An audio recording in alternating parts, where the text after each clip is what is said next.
Hello, welcome back.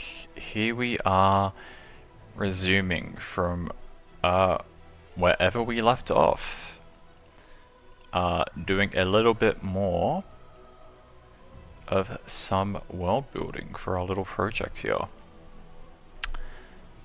So last time we kind of finished off most of what we can do with the night school for now, but we are by no means finished with either the night or the wizard academies just yet.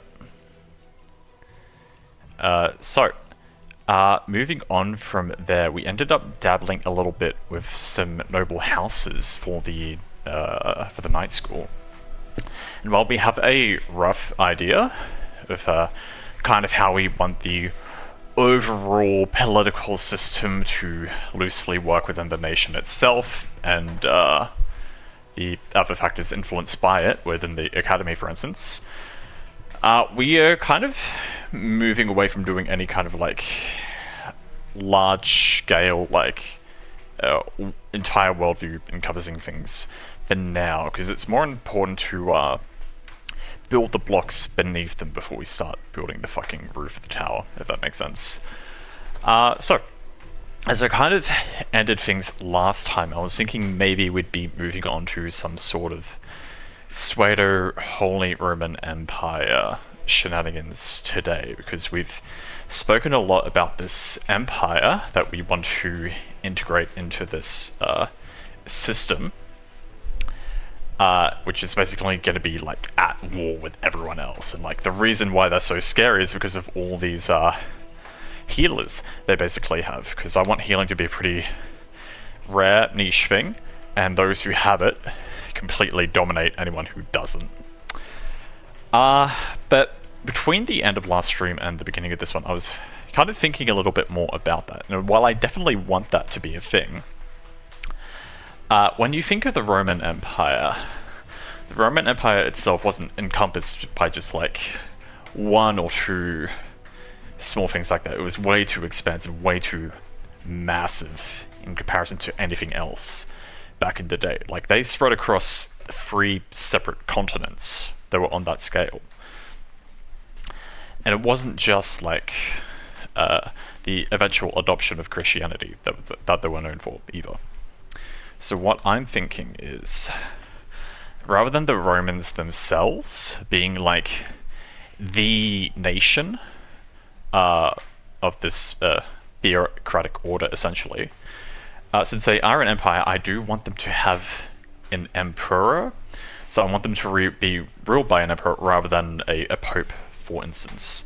So I'm thinking, instead of the theocracy of this religious nation being based in the empire, I'm thinking they're instead going to have a close allied relationship with this other theocratic nation who has these priests and these Templars or whatever who have these healing powers. And the Empire seemed like the potential and the power of their own army being bolstered by this healing has kind of adopted them as their state religion, which is why they are expanding as they are.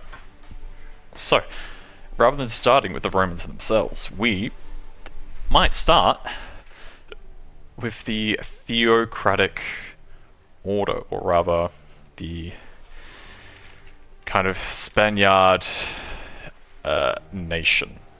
So this is going to be basically the theocracy with like the clergy. And that is where we're going in today. So with that said, this is going to be a completely different style of world building in comparison to the other systems we've kind of started in.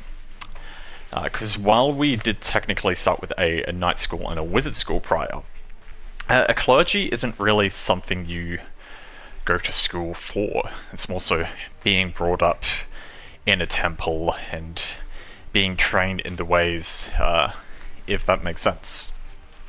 So I'm thinking what we might do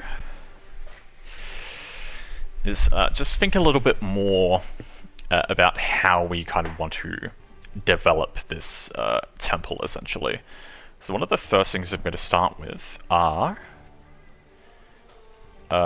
what are the ranks of priest in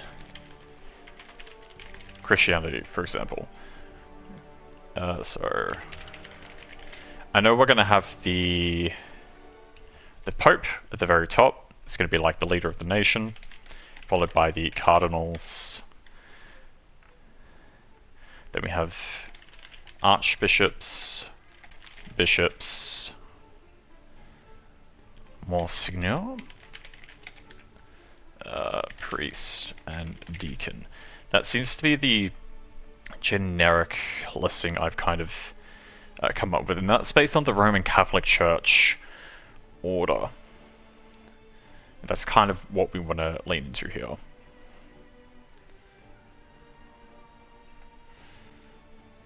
Alright, now with that said, we need to come up with some kind of idea of the power system as well as the god of the system. Because I've mentioned before briefly that we are going to have some faith-based religious systems which have basically pantheons, like the Norse pantheon, the Egyptian pantheon, and the Greek pantheon for the respective nations involved. In this case, however, I'm thinking of one single sole overbearing lord, no kind of other deities or divine presences within the dominion of this god's order. It's just this one big guy. So, generally, when you think of like stereotypical fantasy kind of shenanigans like that, that one big god who's like always the holy one, the righteous one, whatever, is usually always regarded to as like the god of light or something.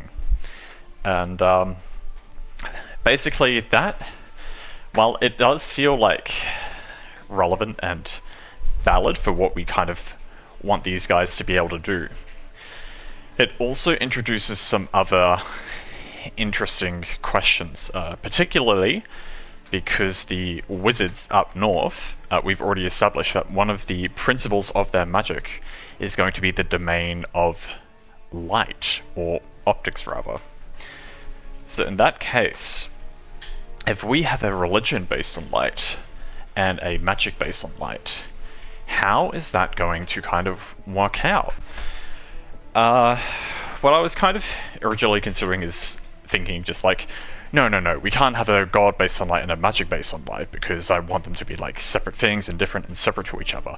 But I think if they are kind of the same, it actually produces a reason for tension and conflicts between the nation of religion and the nation of magic,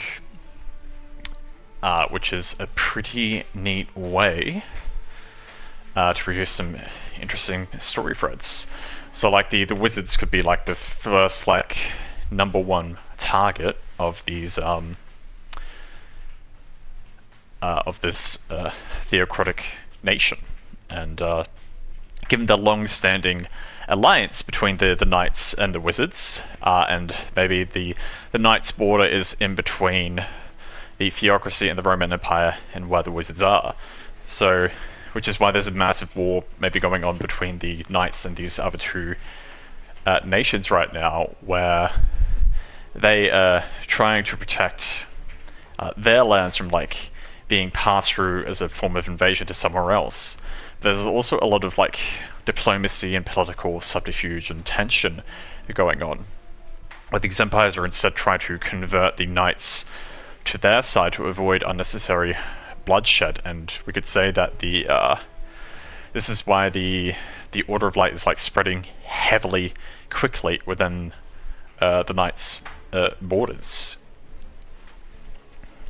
So I do love the idea of that. So let me just take down a couple of things here.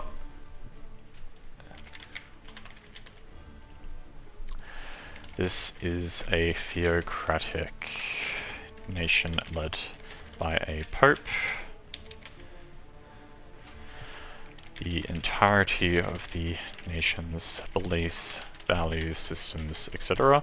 is based on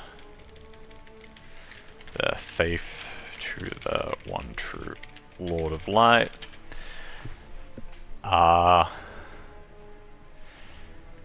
The Lord of Light blesses her followers. I'm gonna say this is a guy. Just because in recent times I've seen like a lot of the Lords of Light be feminine, and I kind of like the idea of this one being more masculine. Not because like of any kind of real world influences, but more so because when within the ancient world, for example, when you think of like tyrants or rulers or like conquerors, things like that, and while this lord may not necessarily be that himself, since the nation themselves are using this lord and their powers as a form of conquest, I think having a more masculine god for that comes off as more domineering or overbearing for that. So, Lord of Light blesses his followers with powers in exchange for prayer. Powers involve light / healing, but cover other areas too.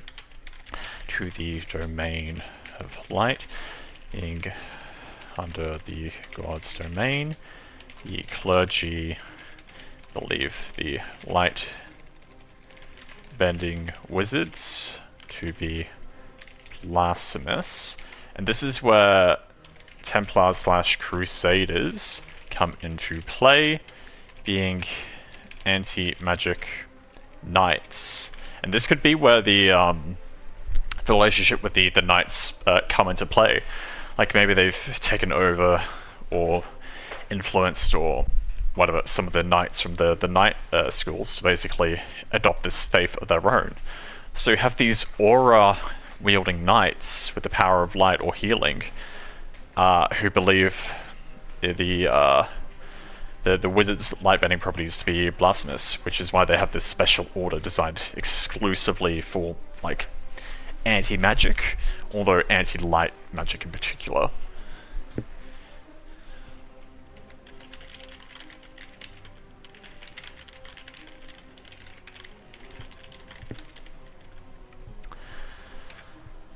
Okay, that sounds good to me.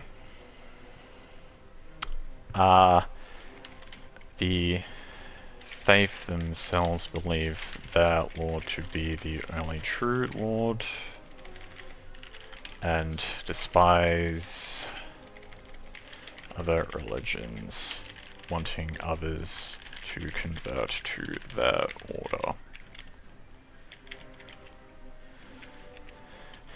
This creates conflict between the Egyptian, Norse, Greek pantheons in particular.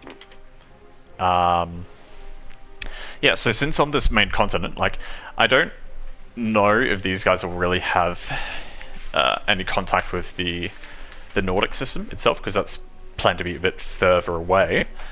But they would definitely have conflict with the kind of Greek pantheon as well. So the Roman Empire, which is allied with this theocracy, is probably fighting these two massive fronts, like probably one singularly out more intense one against the Greeks, and pretty much what is a full-scale battle, and a kind of half and half battle of attrition with the knights, where they're more so trying to have the knights take their sides in order to get through to the wizards. And I imagine maybe on the battlefield with the knights, some of the wizards will be on the battlefield assisting the knights as well, because the knights are pretty much saying, hey, you guys, these guys are knocking on our borders, like hurting and killing our men because of you, so you guys have to come down here and do your part, otherwise they might just let them through.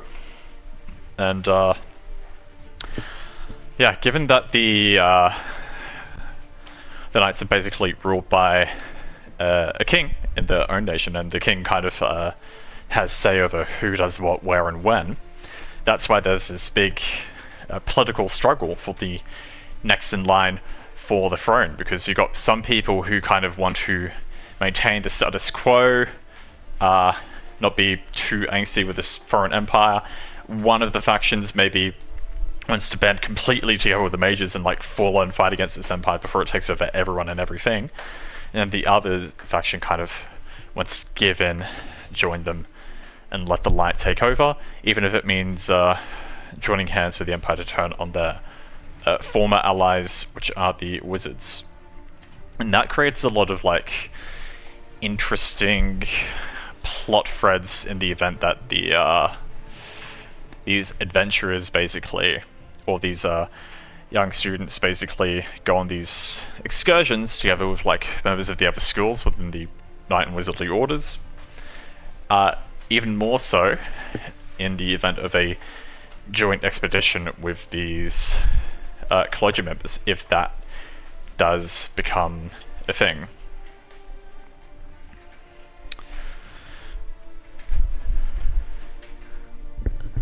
Alrighty.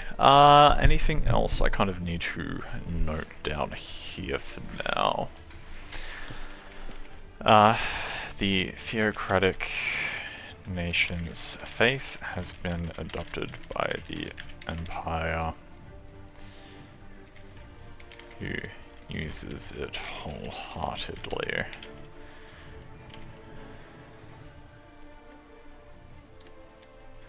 They wish to expand all over the continent. Cool. So, Lord of Light, healing powers, undead smiting powers, blinding lights and shit. All the classics, you know how it works.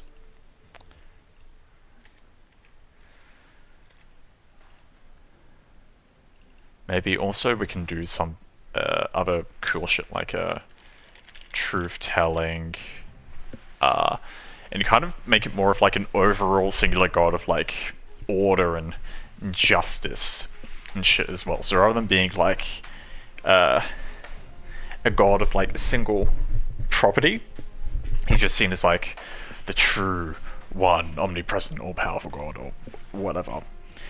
And I haven't spoken too much about this yet, but I also kind of need to think on these different like faith-based systems and gods and concepts, and think about whether or not these gods are actually going to be tangible beings, or whether they are literally just more so concepts. And I think what I might end up doing is a mix of both. So, in general, how I want the faith-based power systems to work is basically followers offer prayers to their lords, and in exchange, lords offer them power to carry out their will. In this case, spreading the faith to as much people as possible who believe as strongly as possible makes the Lord more powerful, and by turn their followers become more powerful as well. So the stronger you believe, the more devout you are, the more prayers you offer, the more power you receive in return, essentially.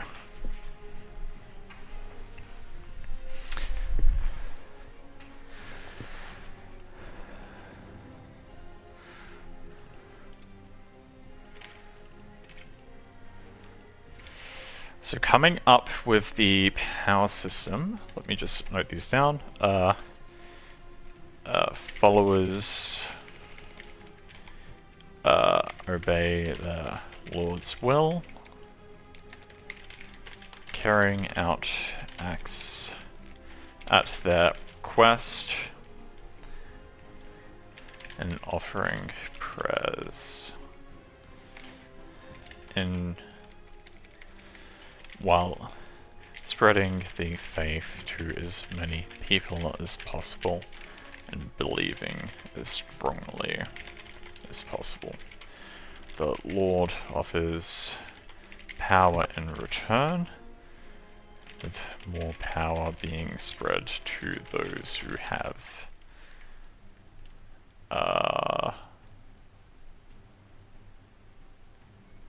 stronger beliefs. Cool.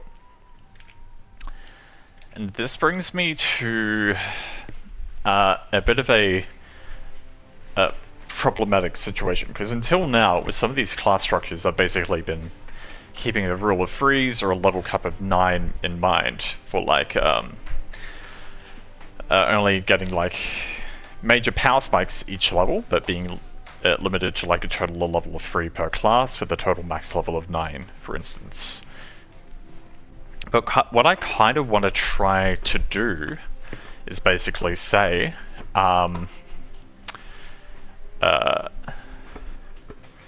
we're still going to have like ranks within these orders or establishments, if that makes sense. And if we do that, what is the difference between determining the rank of an individual within an order in comparison to their power level? Because theoretically what you could do is just say the most powerful wizard is the most high rank wizard or whatever, or the most strongly the believer who believes most strongly is the most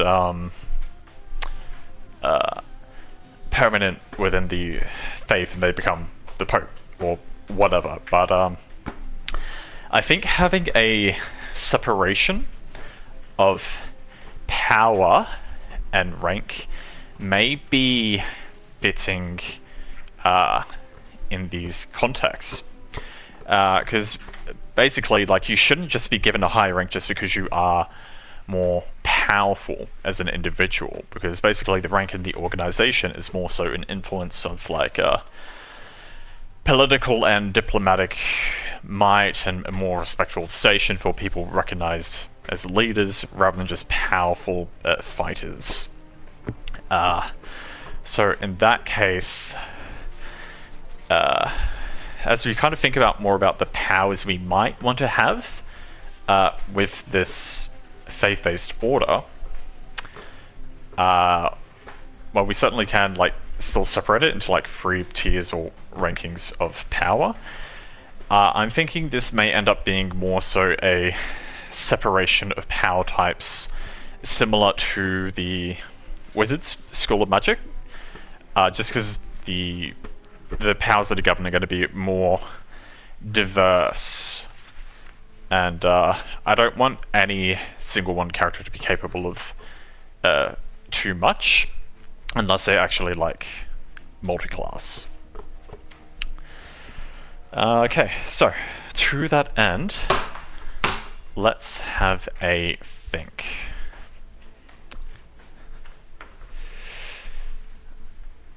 So healing powers, basically, under the smiting powers and like blinding lights and shit, are probably going to be like the same kind of categories.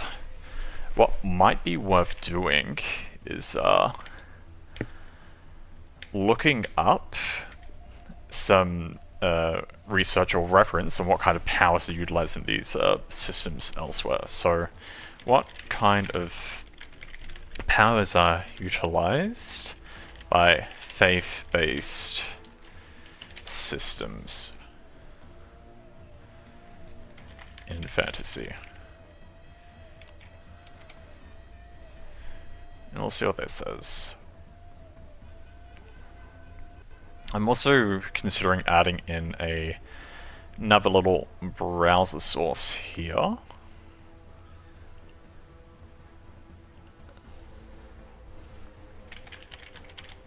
To kind of show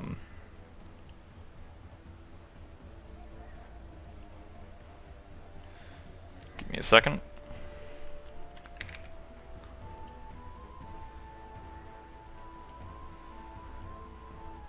Just because I kind of want to show what I'm researching as I kind of research it, if that makes sense. So is this gonna work?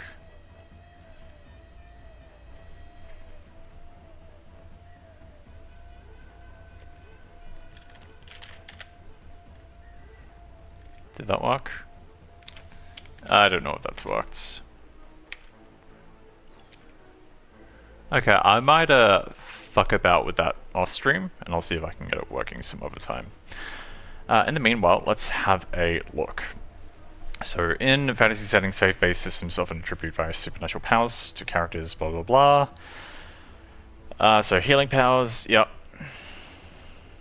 That we know of. Protection and warding powers, that's also worth thinking about.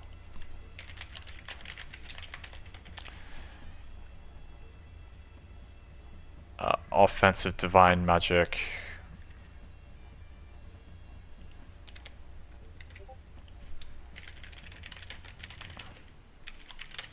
Cool, let's see. We have miracles. I don't think we really want miracles. Clerical and ritualistic, divine guidance, some form of prophecy or foresight.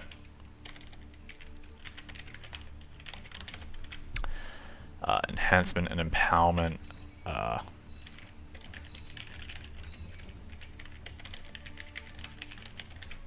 Then we also have, let me see, summoning and conjuration. So, there are... Okay, so we need to talk about angels quickly, because generally when you think of like the god of light or whatever, they generally have angels serving under them. But as I mentioned before, I want like this one soul overarching, probably more of a concept than an individual, in this case, which is just like all of these good, positive seeming things all wrapped into like one neat little bundle of explosive light. And basically, in terms of like angels, I prefer to have some kind of actual visible or tangible figure of angels. So like some kind of celestial or seraphim with angels, humanoids with wings that kind of flutter down and whatnot. Now, the thing with that is I don't know if I want them to be part of the same order as this. Reason being is actually more so because of what I have in mind for devils and demons, if anything. Basically, I want demons to be the antithesis of angels. I want angels and demons themselves to be basically like their own standalone forces with their own armies who basically just kind of like contest each other, with angels representing more so order and demons more so chaos, rather than necessarily good or evil in and of themselves. On the other hand, I want separate entities for good and evil. So in this case, you could maybe think of this concept of this lord as the force of good, but rather than giving it a face, I'm thinking maybe just like it being the concept or notion of good in general, and basically how that concept gets utilized is based on the individual. So, for instance, like healing magic, seen as like restoring people to good health and whatnot, is seen as good. Putting the dead to rest and making sure they rest in the afterlife is also seen as good, which is where the undead spining powers kind of come in. And light and warmth being seen as more desirable and positive in comparison to cold and dark is also seen as good. Which is why all these different kind of random powers seemingly come from the collective human consensus of what good is and what good represents. So let's say Lord of Good, or God of Good, literally. And And yeah, that's why he's literally just a bunch of like positive powers, like a lot of buffing powers, and nothing that really like debilitates or anything like that.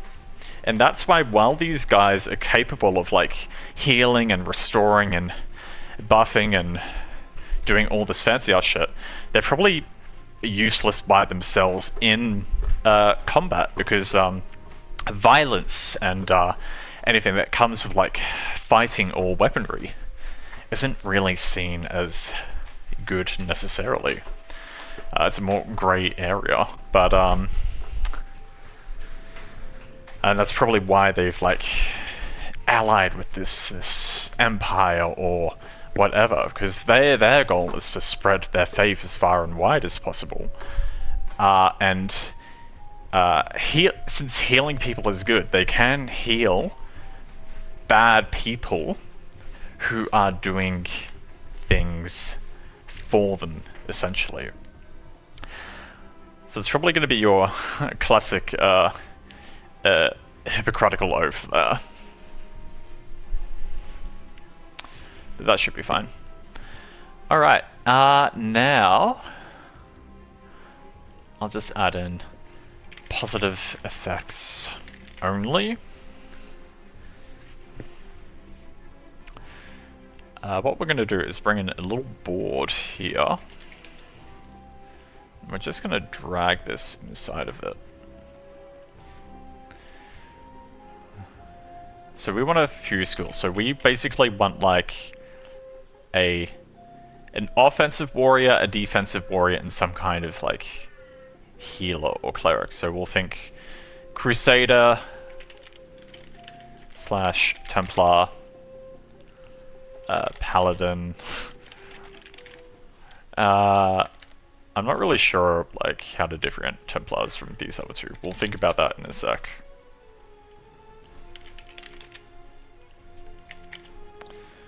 And then more like a cleric / yeah, we'll go cleric, since the priest is technically like the rankings of the order.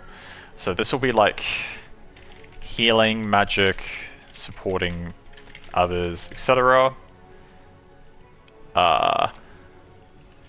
Buffs, reinforcements, protection and shields. Offensive magic like smites, lights, purification, etc. That sounds good to me. I don't know if we need to have anything outside of that little mishmash there. So offensive magic. So what is the difference between a Templar, a Crusader, and a Paladin? Let's see what they say.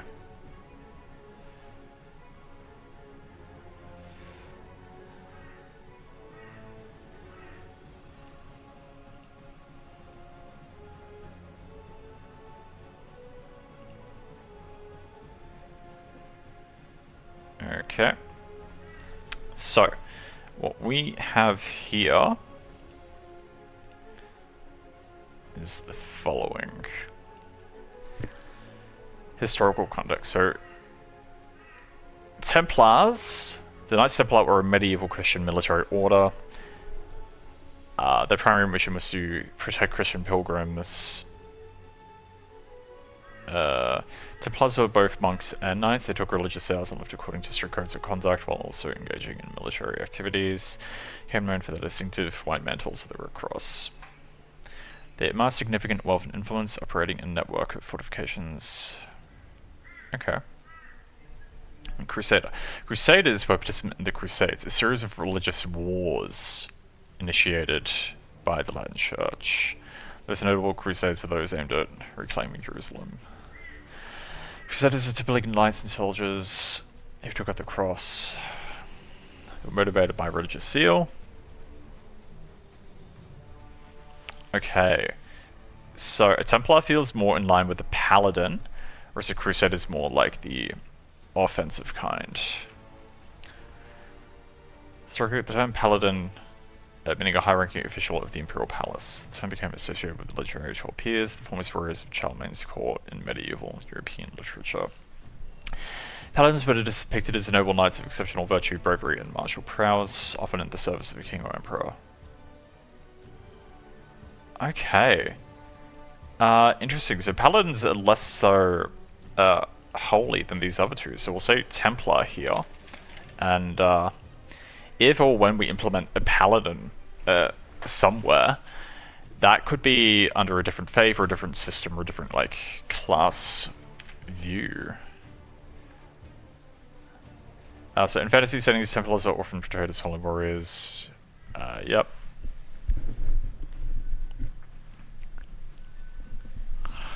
Crusaders. Okay.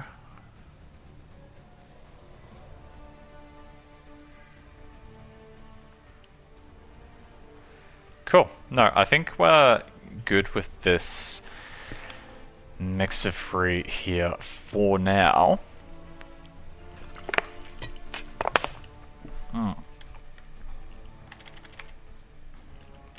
So now we've got to think about like how these guys would like work in terms of actual powers.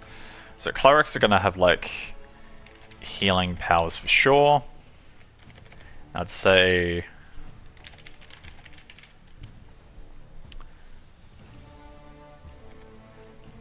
Crusaders will have light, fire, magic / mites. Templars will have protection, auras / blessings / buffs. So I'm thinking rather than like increasing one's strength or whatnot, they basically increase defensive aspects. Although I guess being strong is also kind of seen as a good thing. Because I imagine they can probably increase their strength and like endurance, but maybe not their speed.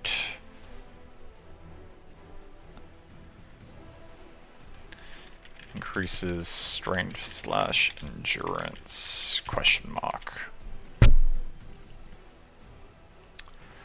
And then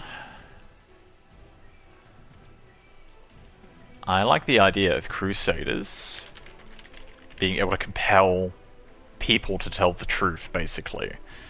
Because that could kind of lead into the Inquisitor kind of school as well. So let's see, what is the difference with the Inquisitor?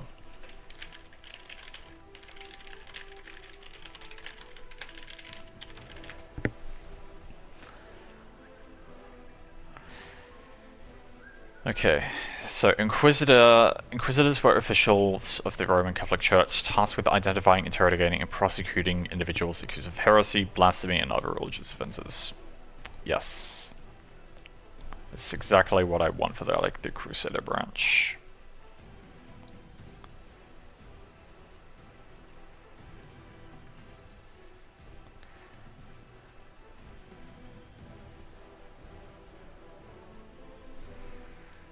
Now, I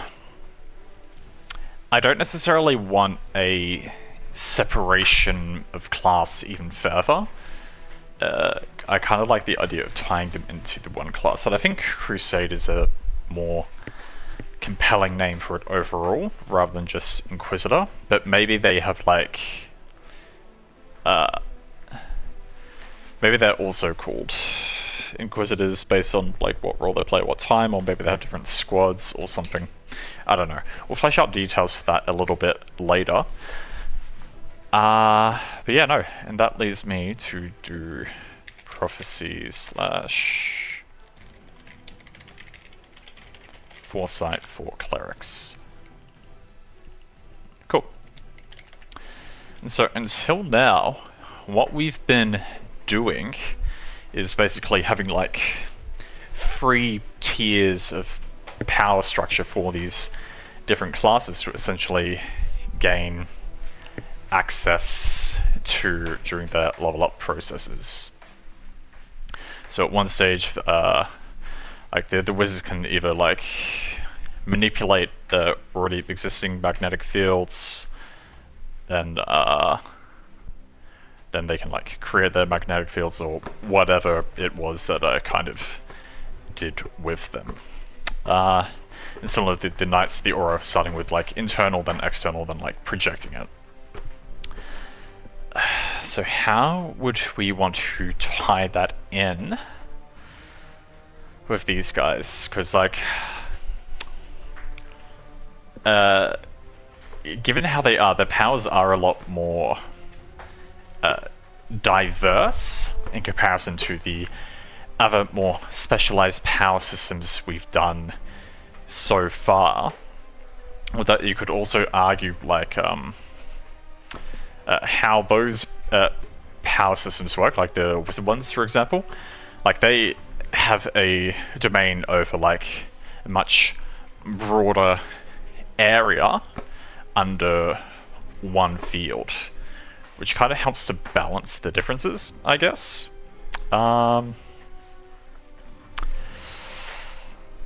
Let me see.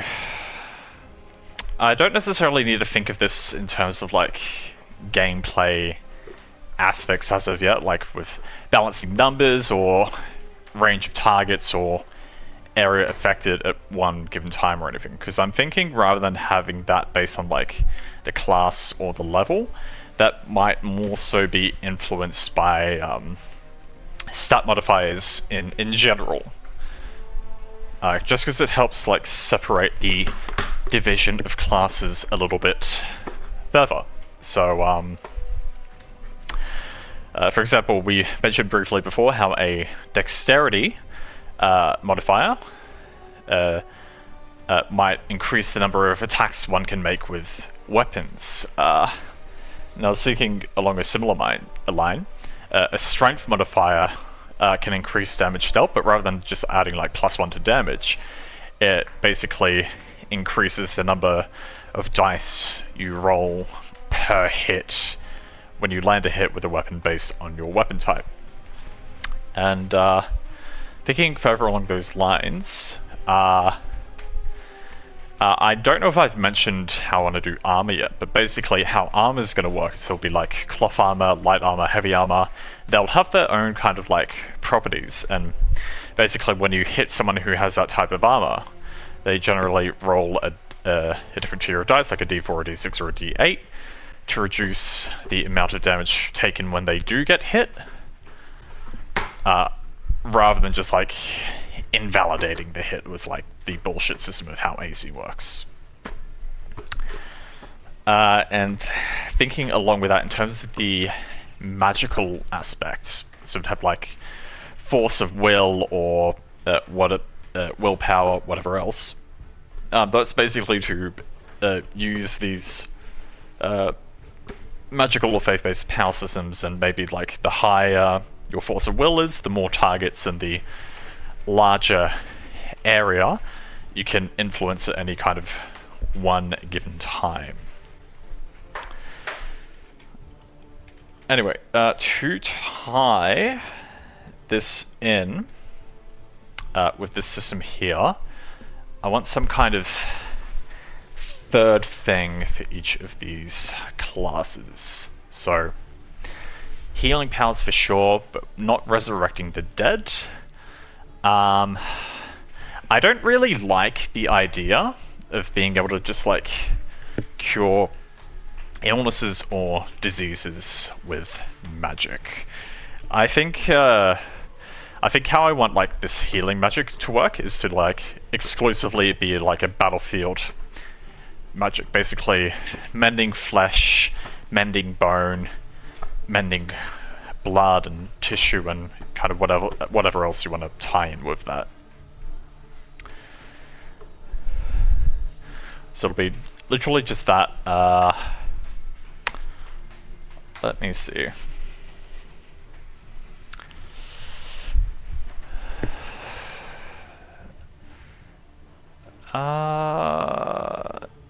other things can we think of?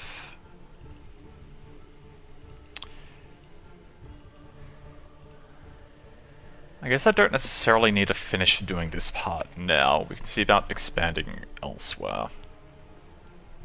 So let's think about the theocratic church instead. I don't care if that's a real world or not, I'm using it. So this will definitely be like what the priestly rankings are.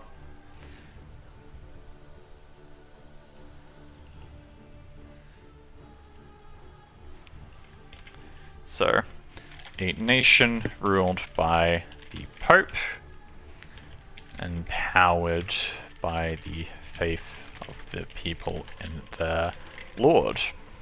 It's also like food, water, shelter, healing are all supplied for free by the state to provide a general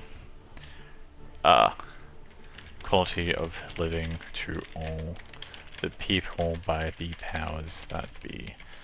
In return, the people are asked to donate what gold they have to the funding of operations of the church so they can continue their goals. Cool. So I kind of like that idea, because basically this being a church of quote-unquote good, by taking care of like the basic needs of food, clothing, shelter, outside of that, like people can just do whatever they want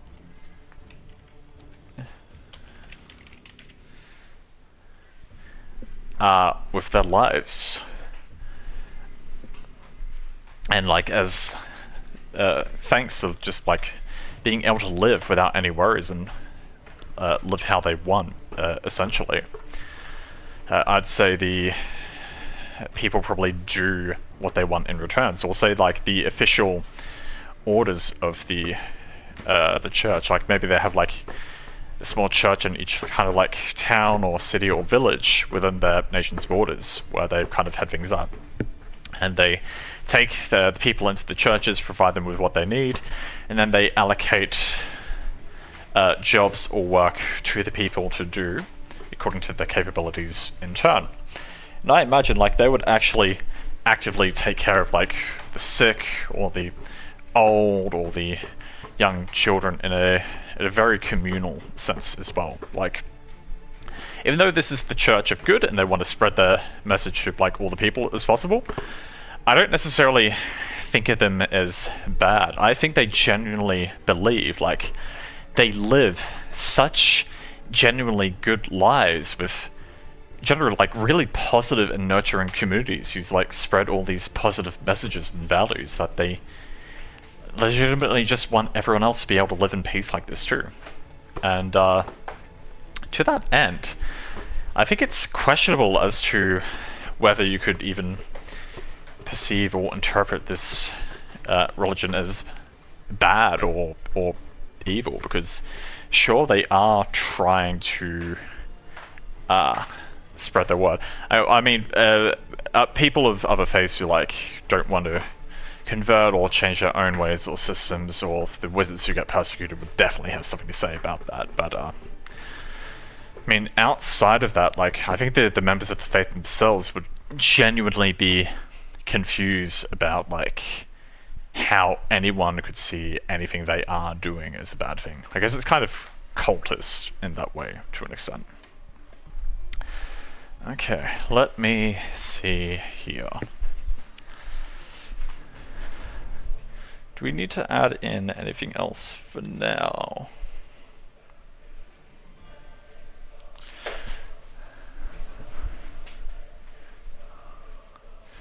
I guess I'd have to come up with a number of these rankings. So there's going to be one pope.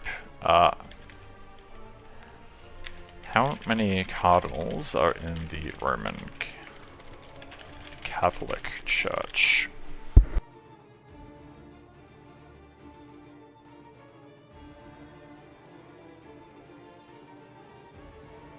ChatGPT got updated to 2023. Interesting. So the maximum number of cardinal electors is 120.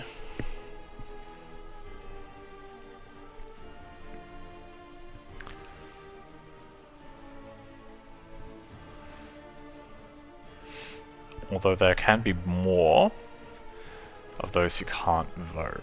Okay. Interesting. I think I'm gonna cap that as 12.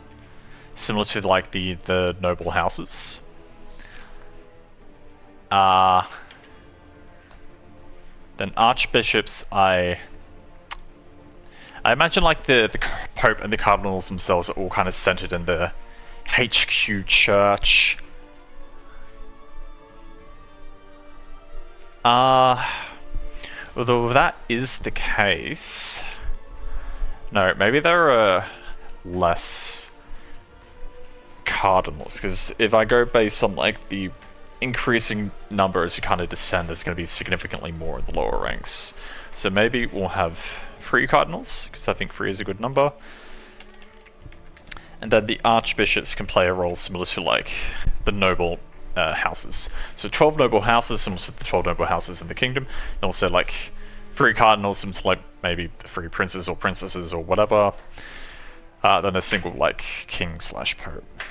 And then under there, the numbers don't matter as much. It's just the kind of top rankings I need to have a good idea of having a number of things for.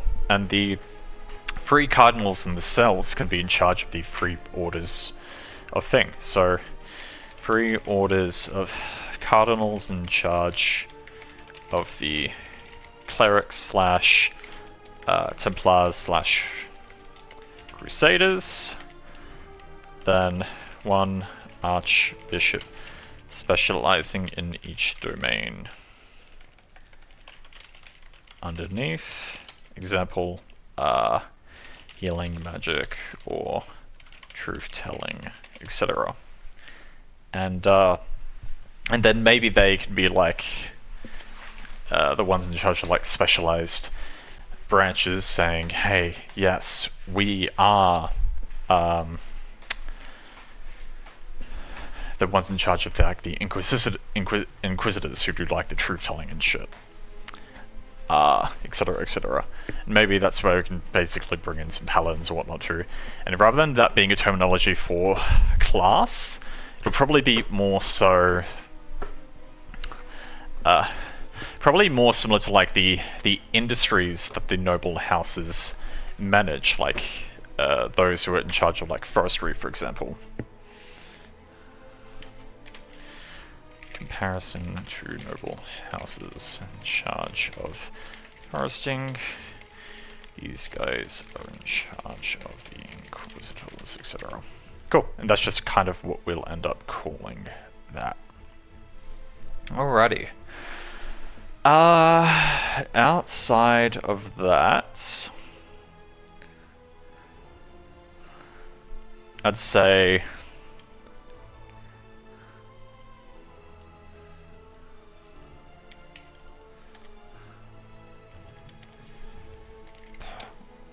Pope in charge of the origin state,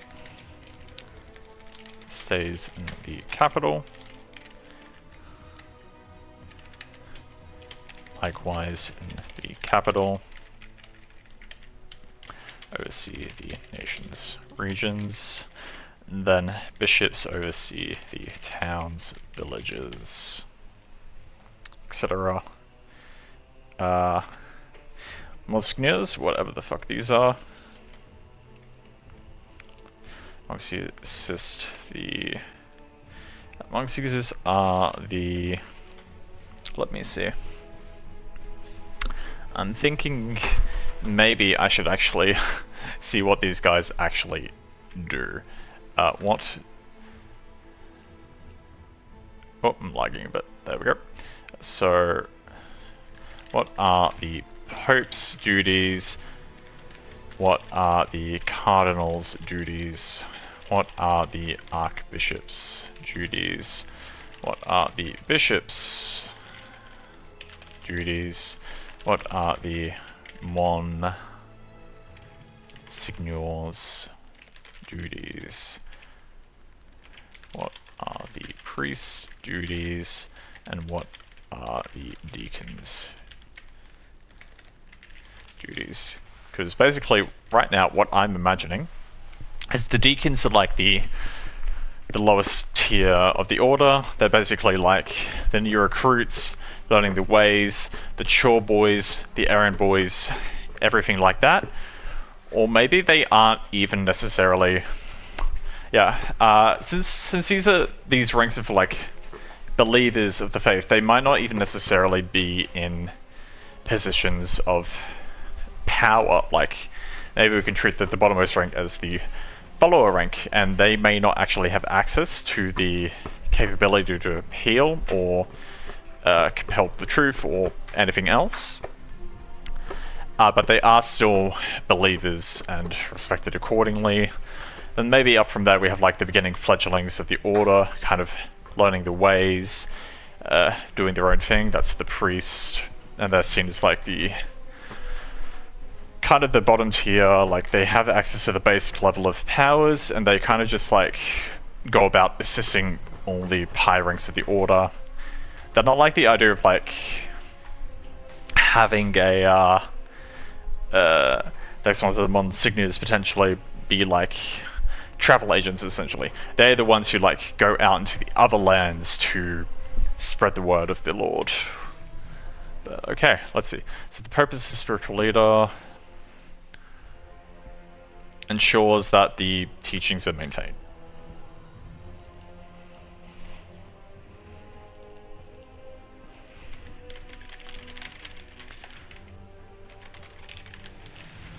Yep.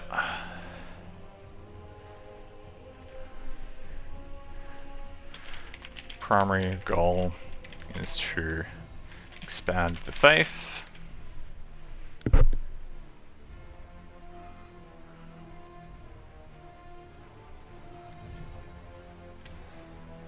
Then we'll say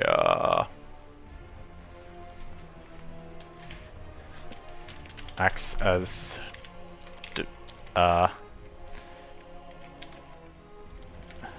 political representative of the order on a national level.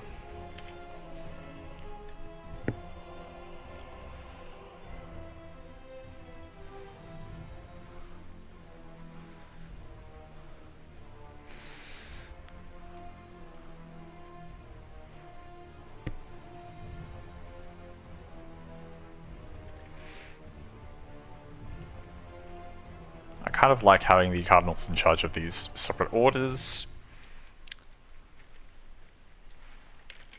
Assist the Pope and act as political representatives on a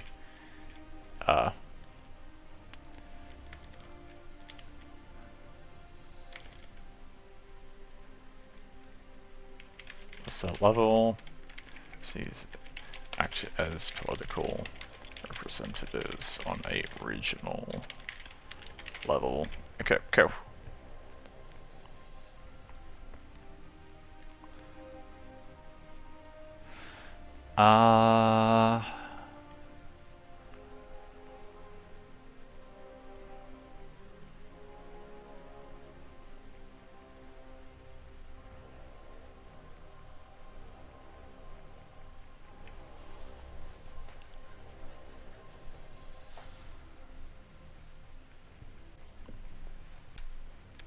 Yeah, no, I think this is good as it is. So, yeah, Monsignors are the ones who travel the land, spreading faith to other regions. Priests assist the bishops within their domain, and deacons are the masses who believe in the faith. So rather than calling each other Mr. or Mrs., they all call each other like deacons or something.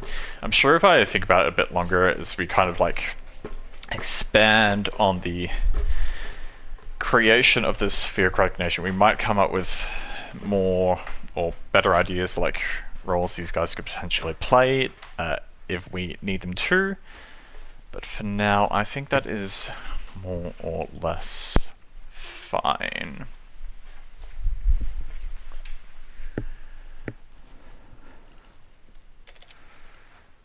That's a pretty good idea for now, I think. Let me just make sure my music's pumping. There we go. Cool.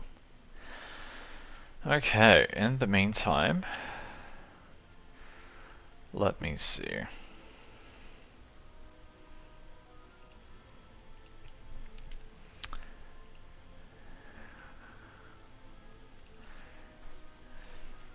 More of a concept than a person/figure.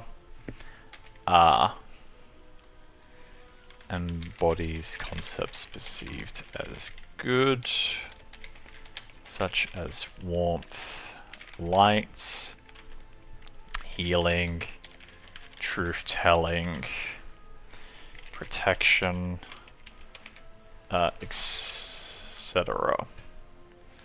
Cool. Alright,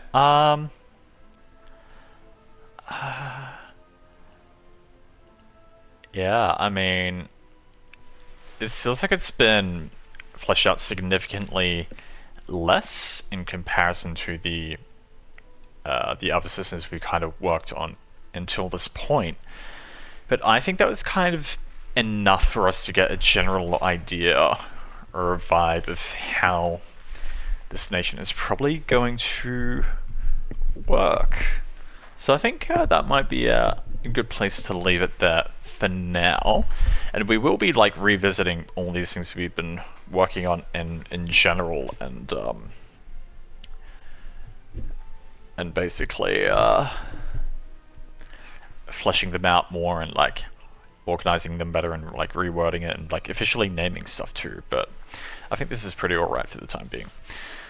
So now, Holy Roman Empire. Let's move on to these guys, because we have talked about these guys in a fair bit of detail. And we're probably going to do with these guys similar to what we did with the theocracy we just worked on. Just kind of loosely explain on like maybe some kind of system of governance in terms of like having the emperor and whatnot. And yeah, so let me just look up quickly. What are the noble/political rankings in an empire, apart from the standard emperor/empress? Because I imagine an emperor is someone who unites many nations underneath them. So, like, what was once a nation would instead be a city-state under the rule of an emperor. It looks like they have a lot of the same kind of noble rankings as a kingly nation would. But there is a different ranking system we could use here. So, like, an electoral system. So like having mayors, governors, senators, councillors, chancellors.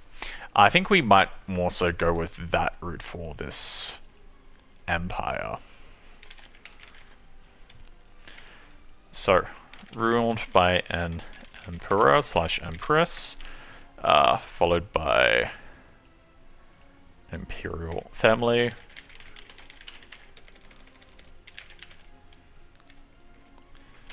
Then we'll have like Chancellor, Prime Minister. I like Chancellor more in this case. Along with councillors, governors, senators, and mayors.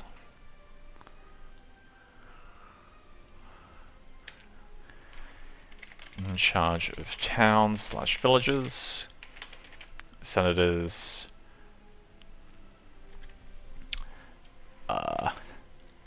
participate in the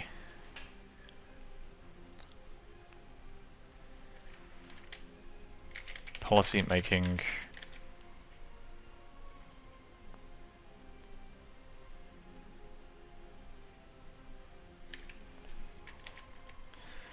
Based on regional advisories from the mayors within their region. Cool. Then we have governors. They're probably going to be more like state level, I imagine.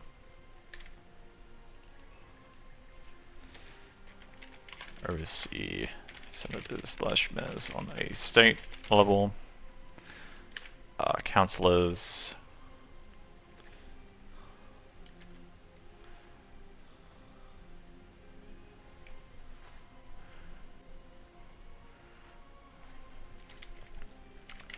Oversee governors on a national level. And maybe councillors. Oh.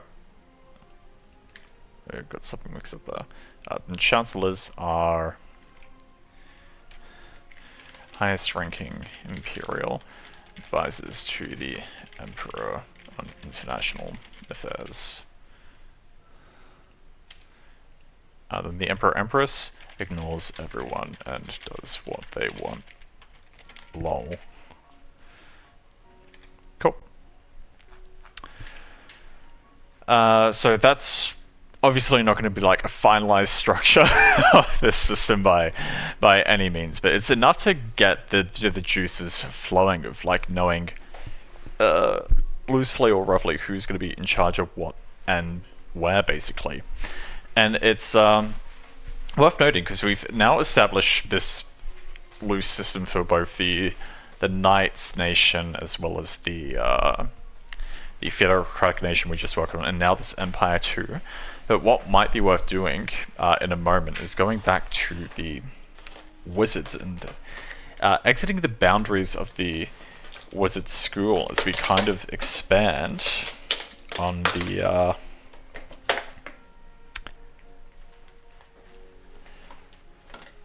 Wizards Nation as a whole itself. But for now, we are going to continue doing what we're doing with this Holy Roman Empire. And now, so we've already kind of loosely mentioned that the power system of light is basically centered on the Theocratic Nation themselves. And while I'm not saying it will be impossible for a member of the this Roman nation to be a member of that clergy as well, basically I want each nation to have their own power system that represents them, separate from like migrants or other powers that kind of made their way within the nation's borders. With that said, for the time being, I have no idea what I want to do with these Romans. So if anyone has any like suggestion for that at some stage, you're welcome to let me know. But the thing with Rome is like they were known for their soldiers, like they were known for their armies. Sure, they were also known for like their engineering, their technology, their contributions to society as a whole on a greater level too. But yeah, no, there's like so much synonymous with them that I just don't really know where I kind of want to start working with them. For reference, in the meantime, I might work on a Greek-inspired nation shortly, and they're basically gonna have like a bunch of monster tamers and like divine lordy powers that come from the Greek pantheon, etc. Just because I think that shit's like super cool. But monster taming itself isn't really a class in the kind of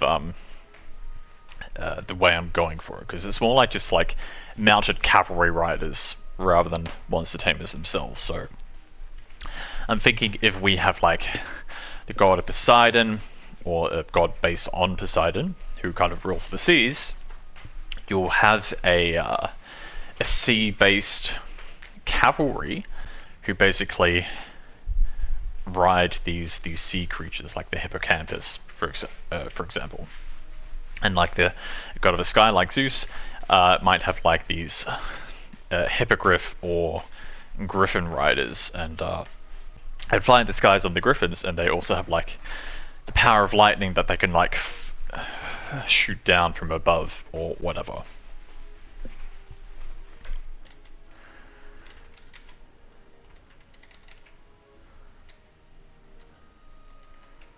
In the meanwhile,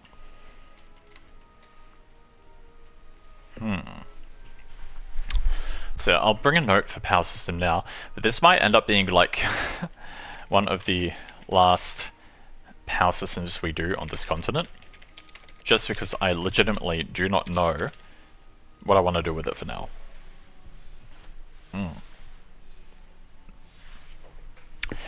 Apart from that, let me see.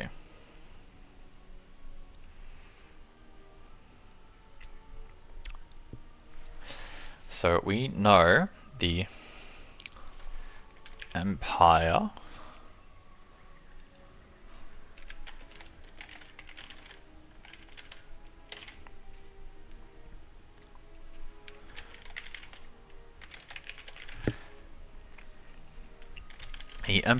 wishes to unify the continent under the ruling of their emperor.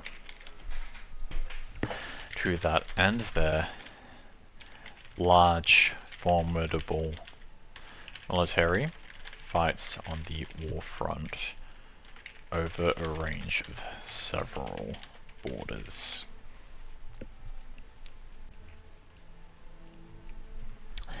They have joined hands with the theocratic nation, who wishes to spread their faith all over the continent. With their powers combined, they intend on uniting the continent under the rule of the emperor, while converting everyone to the theocratic faith in the process. Cool.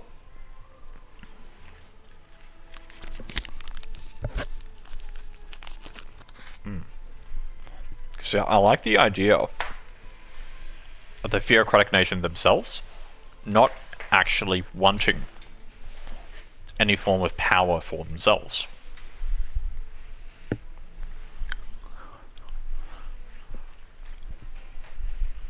Because they generally just want to do what they believe is good, even if in their own ignorance they don't realize it comes at the well-being or the preference of others.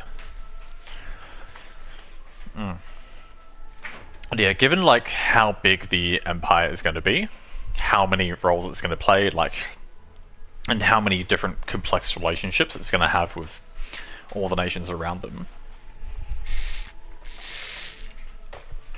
we might expand on these guys later on, if not last. But I do want to reference like a lot of influences from the ancient world and the creation of these processes, because of all the time periods of our planet, the ancient world is in particular is what personally fascinates me the most. Like, especially the Mediterranean region, with like how much crazy shit was like happening back then between the Greeks, the Egyptians, the Romans, and kind of everything else within their vicinity.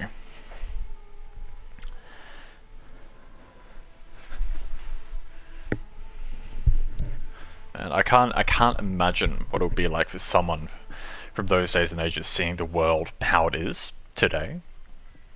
We can literally talk to someone on the other side of the planet with the press of a button.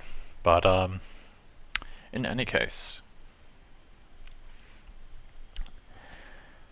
let's hop out for now, and we are going to go to the Greeks.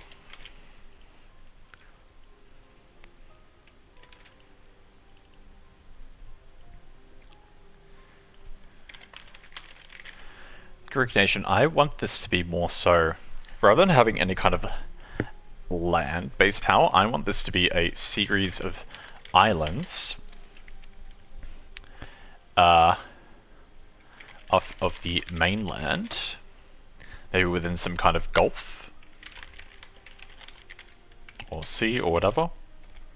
Each island is under the protection of one of a pantheon of gods. So we're going to have a lot of inspiration from the Greek pantheon for this place.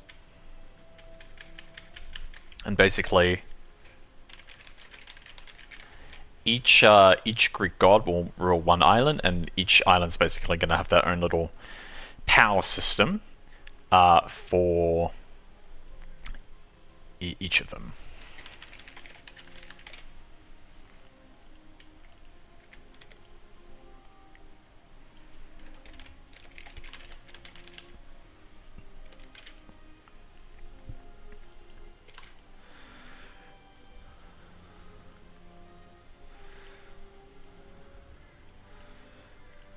Cool. So, for that end, we are going to have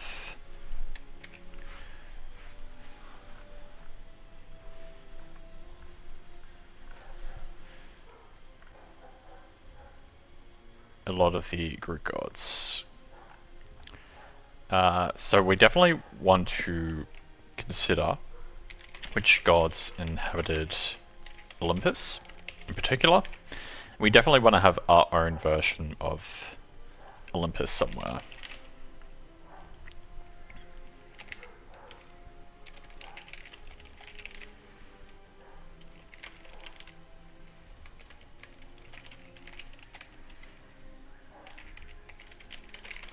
As well as like the Colossus of Rhodes and shit like that, because honestly they have such cool architecture and shit.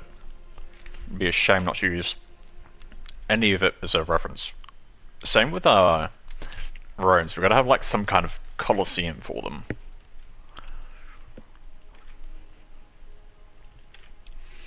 So the 12 Olympians are Zeus, Hera, Poseidon, Demeter, Athena, Apollo, Artemis, Ares, Aphrodite,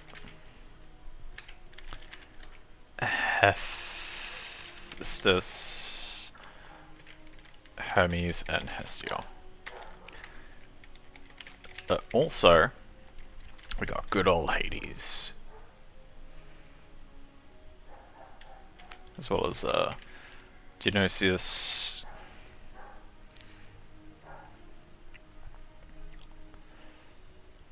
there's honestly like so much crazy shit.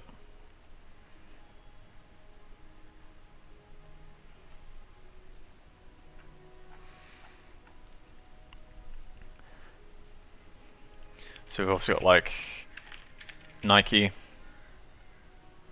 Persephone, Hercules,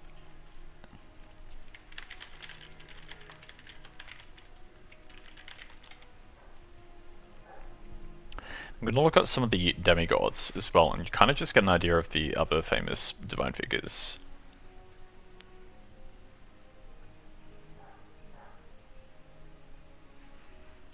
Perseus, Achilles,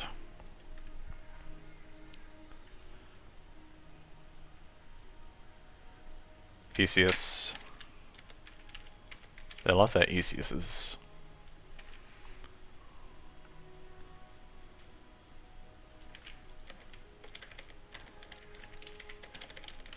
Jason,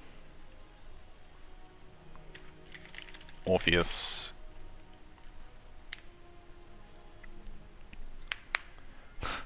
There's also Oedipus, but I don't know if we need that one. But yeah, so needless to say, there is a lot to work with. Basically, I think the idea I have in mind is I'll have the gods themselves like being the lords and protectors of the islands themselves, but I want the actual godly gods, even if these ones are represented as people, to not be physically present on these islands, if that makes sense.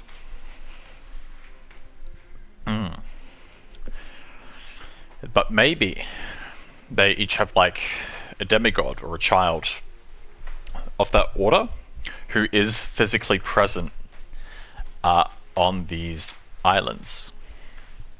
So we'll have like Hercules on one or Achilles on another, etc., etc. And well, we aren't literally gonna use these gods and demigods as they are themselves. We're going to use them as inspiration for our own. So in this case, Achilles can be the son of the war god, and rather than having any kind of political system or even like theocratic system, essentially, I'd say the people here are pretty much free to do as they will or please, so long as they give tribute to their protecting deities.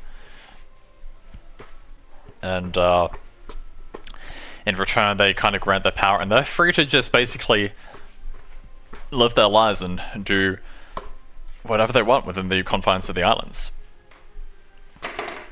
That's what I have in mind for now, at least. Alright. With that said, how many of these other ones do we have? 2, 3, 4, 5, 6, 7, 8, 9, 10, and they're not even all gods as well. And this is going to be the introduction of our first real underworld concept with Hades here. So I think I spoke about this briefly on the stream a while back when I was joined with some of my friendos, but basically in terms of like gameplay purposes for how this TTRPG system is going to work, we are going to have let me see. Oh, hello there, friend. Oh, hello. Give me a moment here, buddy. I've just realized. Hello? Can you hear me? Hello, I can now. Yeah, I realized I was muted on Discord. Also, I forgot to change my Discord audio back to my headset.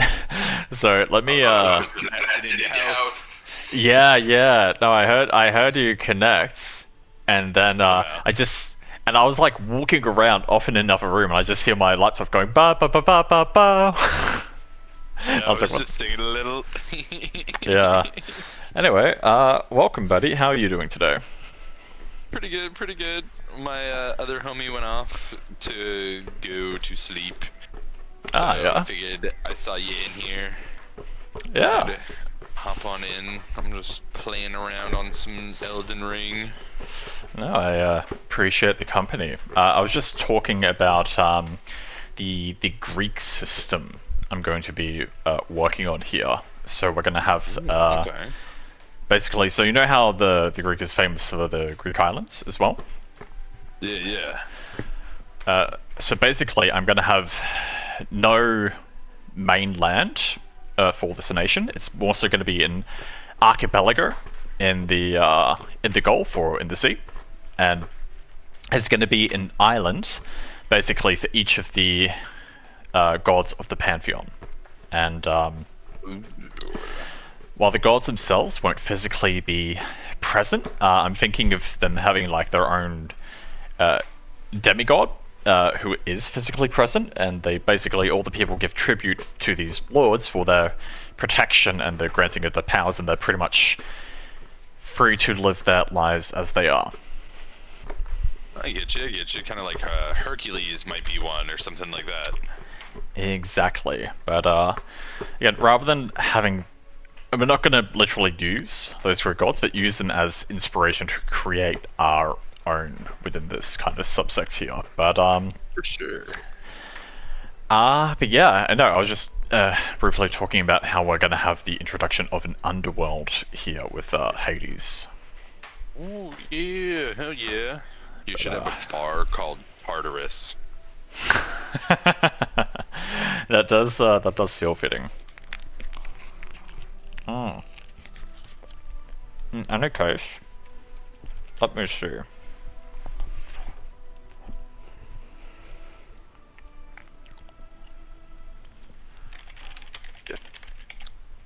And yeah, so what I need to do next is basically tie in these gods within some form of power system to kind of denote how they're gonna work. But I really want to take a lot of inspiration from Greek mythos for how this is all going to work. So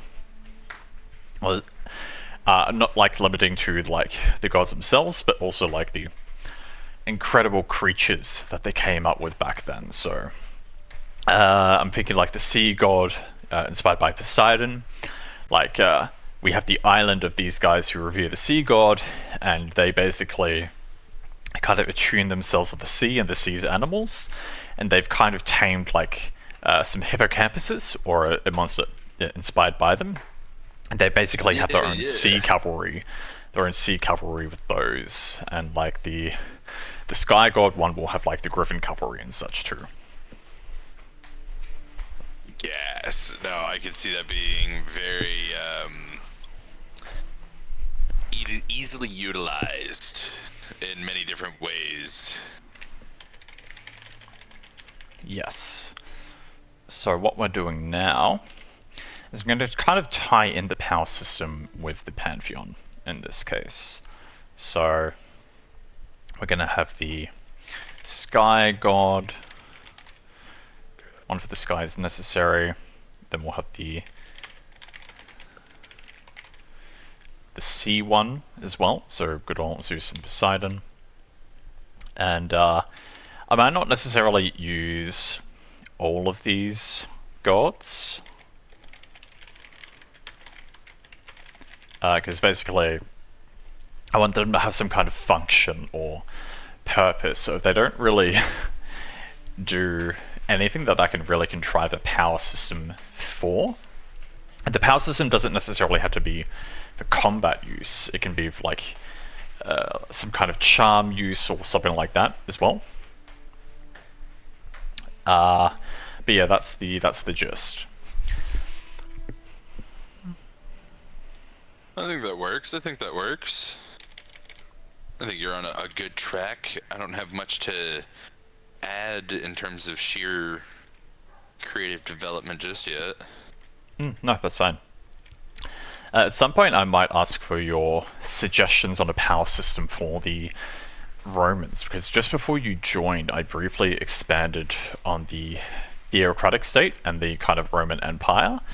And they're basically going to be two separate nations, and while I've come up with a decent basis for a power system for the theocratic nation, they're basically going to have some kind of god of good, which is more of a concept than a being. And they basically grant properties like that humans consider good, like telling the truth, domain over light/fire, healing, smiting undead beings or returning them to rest, for example. Okay, yeah.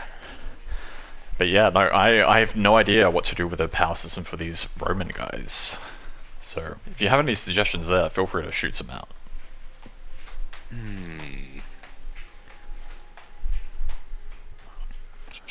Well, because a lot of Greek and Roman mythology is very interlocked. Yes. Kind of one copied each other's homework vibe. Correct. So potentially we could even have a bit of their conflict be that, like, due to all of the gods actually existing, maybe not in a physical form, but like genuinely being like out there, their gods could be warring, so they could damn near have a very similar style of power scaling. Well, But the thing is with that, like in our own history, while the Romans did adopt like the Greek gods themselves at some stage, they eventually converted over to Christianity more so, and the empire that makes it even easier. Yeah, so the empire here in this case has kind of already adopted the theocratic nation, and they've kind of like brought them into that order, and they are going to have people with those powers, but I do want something separate from both the theocratic like light stuff as well as the Greek god stuff that kind of is more unique to the Romans, if that makes sense. Okay, I get you. Yeah. So here, let me do a little bit of digging real quick. What's like a popular Roman subsect?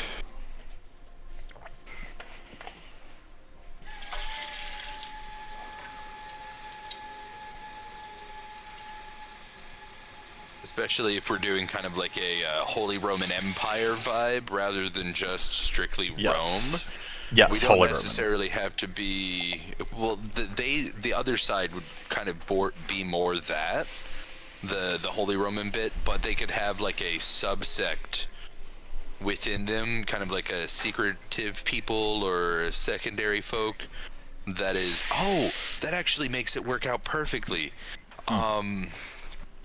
One of my buddies was wanting to make a bard, but instead of song and shit, he was like a politician. So all of his spells and stuff were cast with phrases and stuff instead. So we could have that like subsect be quite literally a political magic, influencing of the masses, mental manipulation, stuff like that. That is an interesting concept, because basically how the empire is going to work is it is going to have an actual emperor rather than just like a king who's going to be like this overbearing, all-dominant force. And the emperor pope. No, so the pope's the theocratic nation's separate. So the pope's going to be the leader of the theocratic nation, and then the emperor himself is basically going to adopt the faith. And basically the theocracy's goal is to spread their religion, their teachings, their principles to like the continent, whereas the emperor wants to rule over the continent. And being the ambitious kind of sort that he is, he's like adopted the theocracy as an ally, having seen that potential with like healing in battle and like basically having an immortal army, which is why they've kind of like teamed up to spread the word. But no, it's also going to be like a very heavy political system as well. So I think something political based like with having the word magic as well can be very, very fitting, because I've already mentioned prior how we're going to have like some kind of runic language systems that basically have that form of magic, but it's almost I don't like really a Latin-based system for this, kind of like how Harry Potter is almost Latin. You can kind of do that kind of move, and it's words of power in that manner. Because I do love Latin as a language. True, that's a pretty good idea. Let me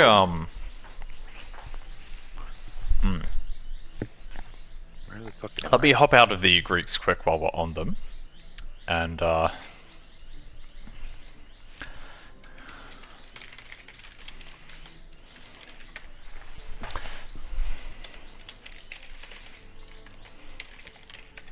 yeah, so whereas the runic languages basically have a subset of runes which can produce banes or boons of specific effects, and they can kind of be used in tandem in a chain to get more powerful and more creative based on how you utilize them.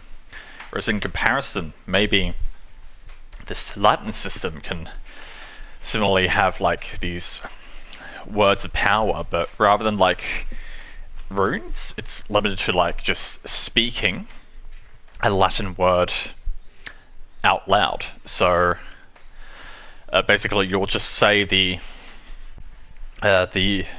word with a booming voice in order to manifest your will for the effect to occur. So if you say restrain, then They'll like if get all caught up. yeah. So it's either like you'll compel. I'm thinking maybe more of like a charm-based thing. So rather than like producing fire, if you say fire, it's more compelling others to obey your will in a more like charm sense, which is where the political aspect comes in. In No, that I love sense, that. you would say fire, but it would be, the nearby soldiers would shoot their weapon, whatever they have. Throw off the spears or whatever.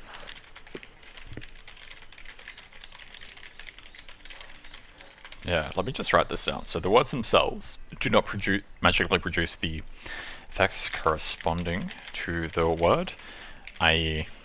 flames won't be magically compelled by the utterance of the word fire.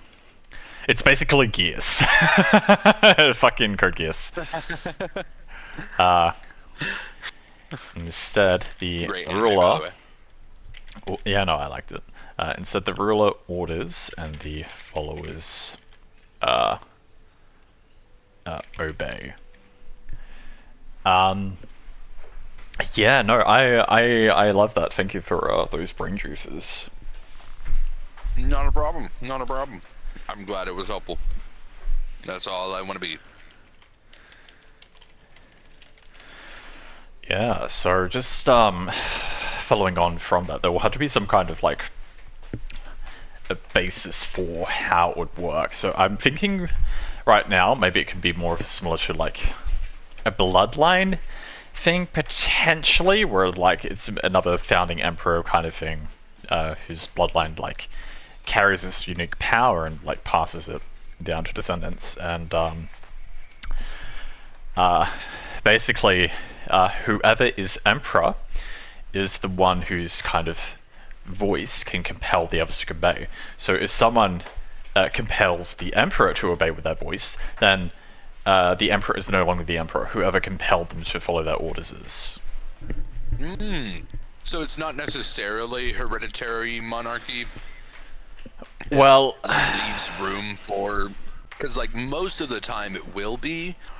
Yes, But but you could even say that like I want some base kind of limitation on it, just so some random nobody can't just become the emperor for no apparent reason. Like, if some foreigner just comes waltzing in, it says fucking regicide to make the king kill them, the emperor to kill themselves or whatever. It's not just that wouldn't be any going to work. Yeah. No, you could do it because like the. Oh, there's like ice cube or something. My bad. But you could even justify it just so you could allow some player characters to also partake in it with a bit more randomness in their backgrounds.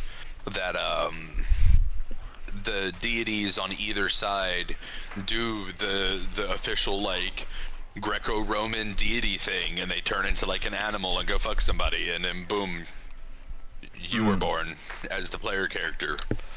I'm thinking there won't be a lot of them, and especially like loristically, you really won't have any. So the player character is a little more unique in that regard. what I'm thinking is maybe it's based on status, like social status or one's perception of one's capabilities, basically. So if everyone recognizes the emperor as the emperor, like they become more powerful because they are recognized as the emperor. But if people begin to perceive the emperor as weak, and like maybe the crown prince as a more intimidating or more ambitious man, then people's perceptions of the prince become stronger, and therefore the prince has the power of influence over the emperor instead via that way. And that way I don't have to tie it into like a bloodline thing, similar to the auralship that the knights are doing, but more so a status thing, which is why it's a very political system, and why like having ambition and wanting power is so important to the Romans, and why it ties in so heavily with their culture. Yeah, and that really works along with both the ancient Rome as well as the Holy Roman Empire motif, because that kind of quickly leads you into early Victorian London, which we already have the whole basis for elsewhere, so you could just justify a lot of that coming from them breaking off and being steampunky. Yeah. And that basically allows anyone to basically start using the power too. They just need to kind of present themselves as more charismatic and like climb up the social ranks.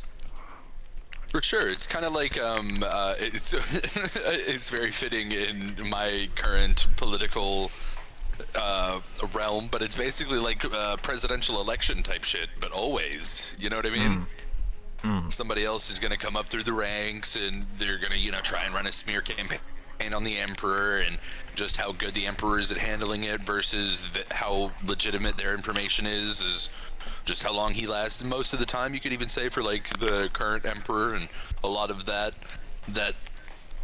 most of the time it's a bunch of hootenanny, and the emperor stays for a hot minute until they're like reasonably deposed by a smart, positive individual, or like you said, an ambitious young prince of theirs that happens to be particularly ruthless and good in the field.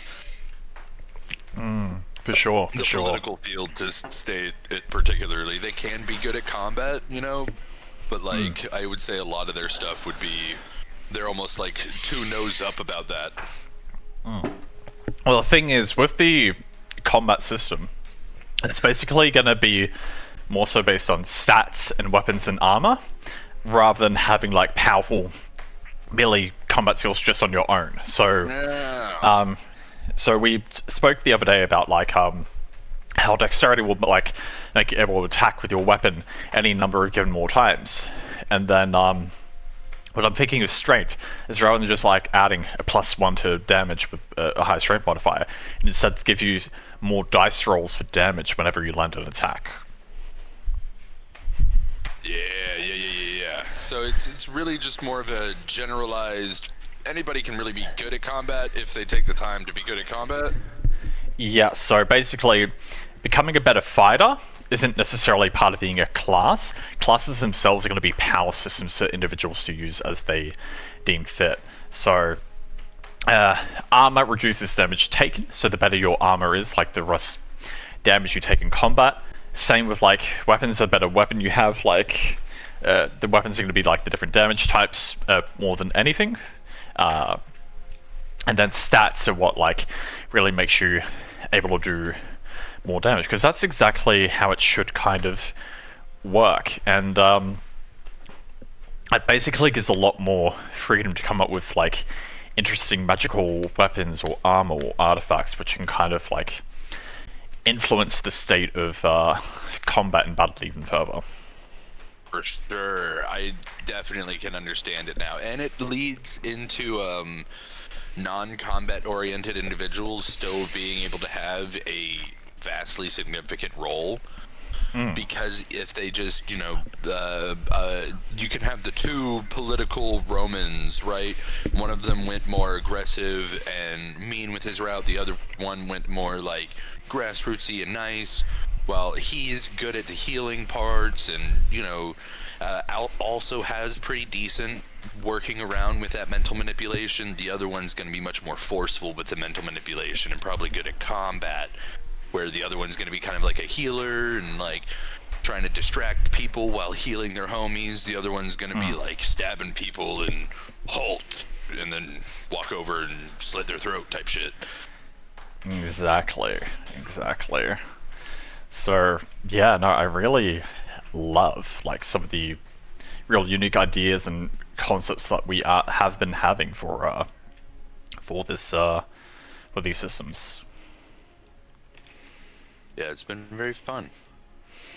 Yeah, I think to be able to flesh out that power system more, I'm really gonna have to think about like the social structure of the worldview more, because similar to before, how the power systems have been working are generally like 3 stages of power, but in the case of the like how influential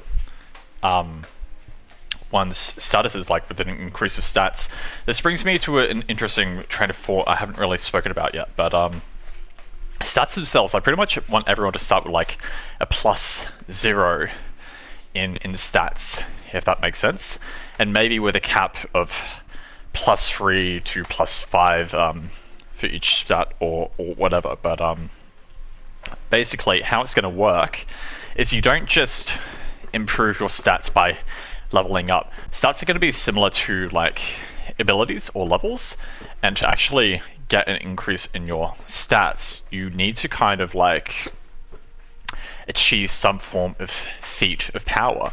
So, for example, if you get elected as a politician candidate and be put in charge of as a mayor of this town, maybe that'll give you a +1 to your charisma, and that allows you to have and that allows you to have complete dominance over anyone with a +0 charisma in terms of like being able to order people around. No, I can see that being a very interesting way to go about life, you know? For sure. As like a commoner. Yeah. No. Because, but even then, like, a +1 charisma won't necessarily give someone the power to command or compel others, so I'll have to come up with, like, the whens and hows of that power system might be triggered or activated. Because, I think it will have to be, like, something that the player character would have to talk with the GM about off screen and basically say, hey, I like the idea of this power system and I do or do not want my character to do it. So going forward, whenever I say or do something during an appropriate moment or time where you feel like it might happen, just activate it right then and there and give me a level in the class. So you can literally basically get that anytime, anywhere based on what you're doing in the social interactions. Yeah.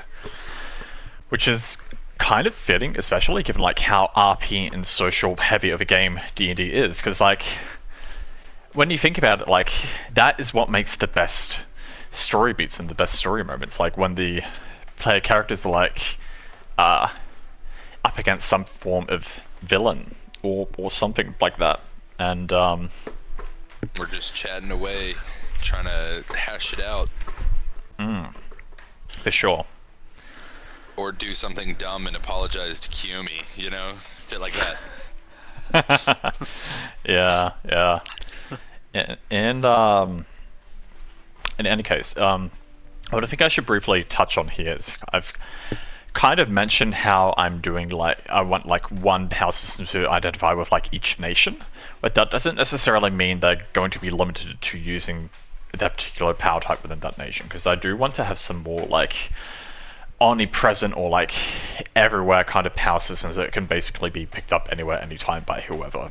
And a lot of those power systems are more so going to be like from otherworldly powers, like demons and celestial / angels. They basically have their own domains elsewhere, and they kind of want to get into the mortal plane however they can to do whatever they wish.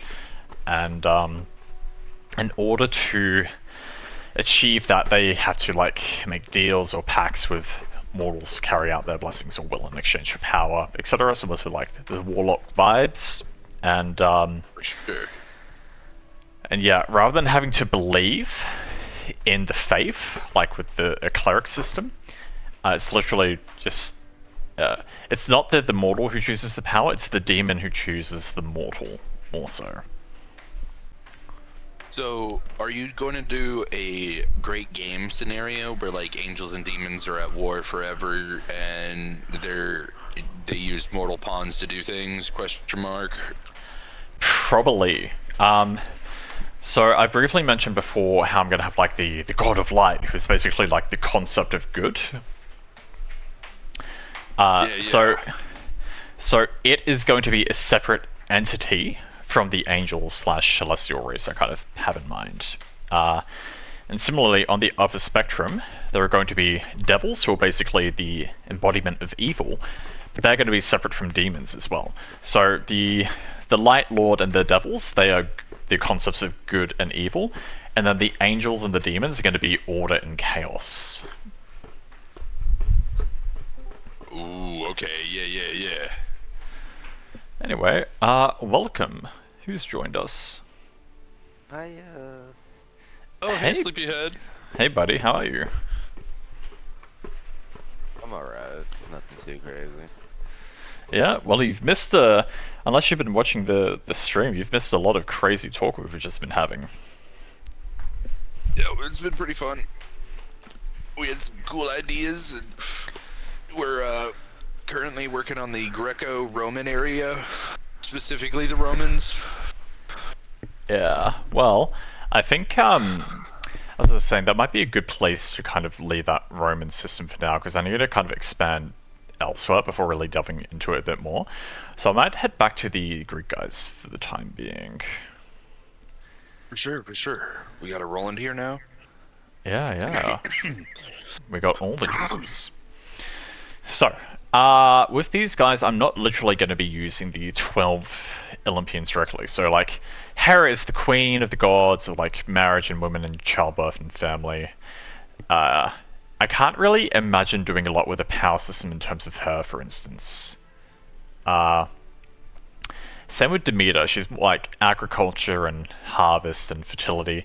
And while I will have some kind of like nature-based deity or something like that at some stage, I think that's gonna be like more of an elemental spirit-based power system than anything else. But I love Athena as a god, so she's gonna be like wisdom slash warfare question mark. Tactics. Yeah, I can't ever forget that she's also the goddess of battle tactics.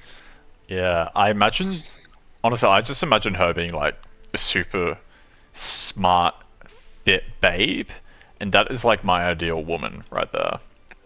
LMAO, I can feel that. I can definitely feel that. Alright, let me see.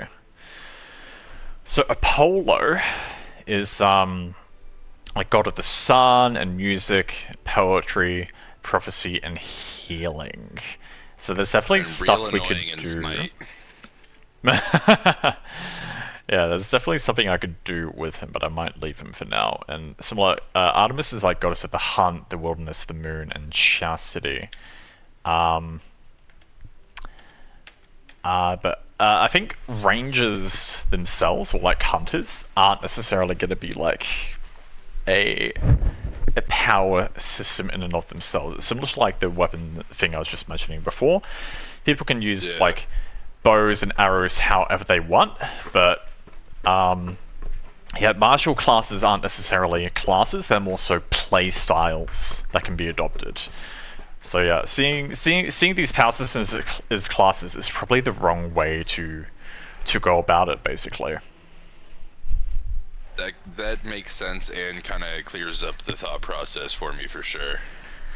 Yeah. So for now, they're much more. It's just like how you want the armor and weapons to be. It's much more of just like an additional part you can put onto your character to alter the gameplay. Yeah. So we have Ares as well, who's literally the god of war, and I imagine that to be more strategy in comparison to Athena's tactics. But again, I don't necessarily need that as a god in this area, especially there's already a bit of a double up with Athena. Aphrodite could be interesting. Aphrodite. So like, Ooh, especially with the political manipulation nature of things. yes. So she's going to be like all about love and beauty and shit. And I can imagine something charm-based on her as well, but in a different sense. Hephaestus is like fire, metalworking, craftsmanship. I'm going to leave that for now because I want to deal more with the dwarves for that. Hermes, we could potentially do some interesting things with. Hermes is actually one of the more important gods, just like in general, especially when it comes to alchemy. And I know you said you wanted to start using that a bit. Yeah, so I'm thinking of using like a German-inspired nation for the alchemists in particular. For sure, they would still. That's actually one of the things. Hermes is being the messenger of the gods. Pretty much every religion after the Roman times tended to incorporate some form of Hermes, and a lot of the like historical alchemists and stuff like that, when it was like, you know, philosopher's stone led into gold type shit, they were very big on contacting Hermes directly because, as the messenger of the gods, they understood that he was in contact with all of the pantheons. So he was the one to talk to anybody. Oh, that's interesting. Yeah. No, I love So that. yeah. I love that idea. And then finally, we have Hestia, who is literally basically just a housewife. I like imagining her as a MILF, but yeah, I don't know if I can do a power system based on a MILF. Like, there's definitely some kind of something I could think of, but that might be more for an R18 game. The jokey, you know, silly erotica roleplay one. Yeah. In any case, I'm thinking 6 feels like a kind of good number. So Apollo was like the arts, the crafts, and like sun and healing. So sun and healing overlaps a bit with the light gods too much, and I don't want to just have like a double up of too many power systems because I mentioned briefly earlier with the wizards, one of their skills kind of involves the manipulation of light, and with the light god, the religious fanatics there basically see light magic as blasphemy and as heretics, which is why there's a bit of a crusader war against the magic guys going on. But the idea of other gods in general is already like frowned upon by these other guys. I don't want to have like more light gods when it's like when they're already other gods that they're kind of fighting with just being gods to begin with. For sure, you could have it more on especially on like the upper pantheon level, that like all of the like the god that they follow, and then Apollo himself, they all kind of they themselves will work with and coalesce with that light, the greater light you were talking about. They can like work with him, and they and their cultures might be associated with the light, but they aren't necessarily the light. They're all really just pulling from the same source at the end of the day. It's just kind of Maybe. different flavors. Yes. In the meantime, we also have Nike, the goddess of victory. I think I might try to tie her in a bit with something inspired with Athena in tandem. Let's do it. Dionysius is like wine and shit, and he can fuck off. Let's see. Also, feel free to keep the stream open just to artificially boost my viewer count, even if you guys are in here on VC with me. For sure. Yeah, let me pull that up. Are you on the YouTube? I simulcast to Twitch and YouTube, so you can do whichever. I think I'd prefer Twitch though. Word. I got you. Thank you. Let's see. I also have Persephone. Where are you? There you are. Just chatting. Yes, and this kind of helps because having it on my phone, it doesn't make my computer get bogged down at all, but I can like actually look at what you're typing and stuff too. I've been just kind of freeballing it. Yeah, no, And I having the might. visual aid helps. Yeah, for sure. I'm gonna bring it quickly up on Twitch on my phone too, just because I probably should. For sure, for sure. Just the more the merrier. Let's see.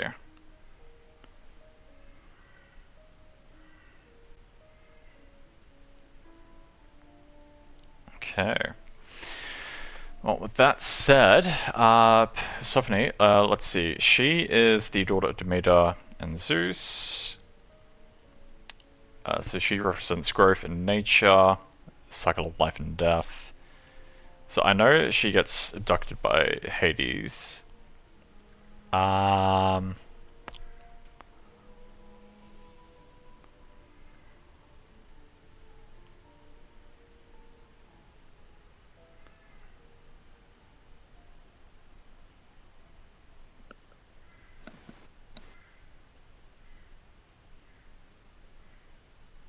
Okay.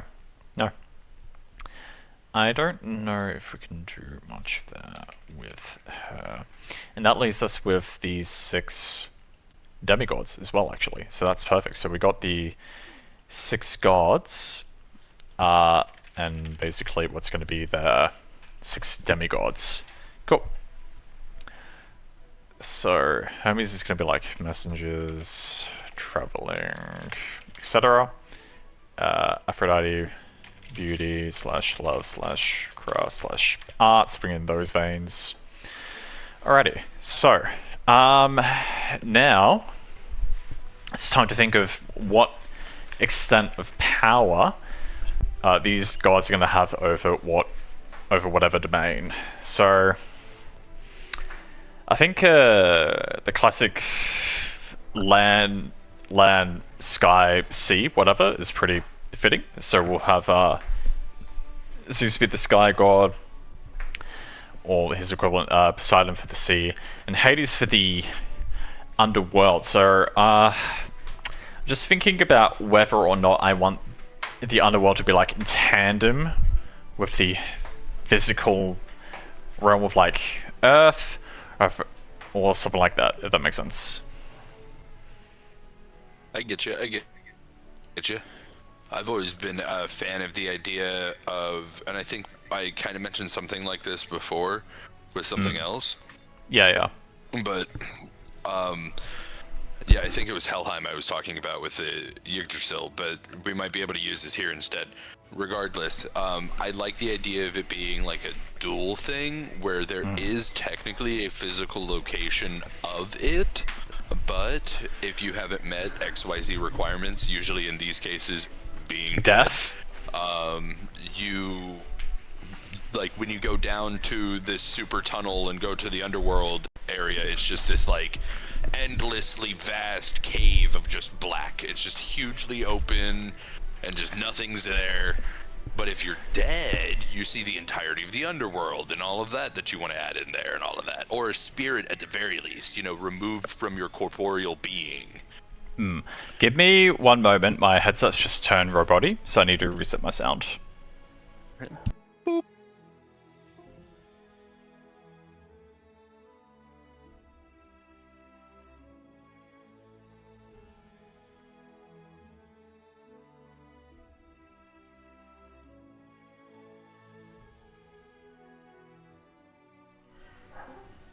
Okay, that looks like it fixed it. Hello. Yes. You were sounding fine on us. On our end, I was like. Yeah, no, it's just my headset. For some reason, it just randomly makes everything sound super roboty for some reason on occasion. But in any case, yeah, no, I kind of like that idea as well. But basically, what I'm thinking is maybe one of the islands has like this cave that you enter into, which kind of descends down. And if you enter the cave while still alive, you die in the process. Oh, even better. Yeah. Cause, like that would make sense. Yeah, and then there's just like a whole other realm beneath these islands. basically Oh, you could even set exclusively it for up the so dead. you don't even know that you die.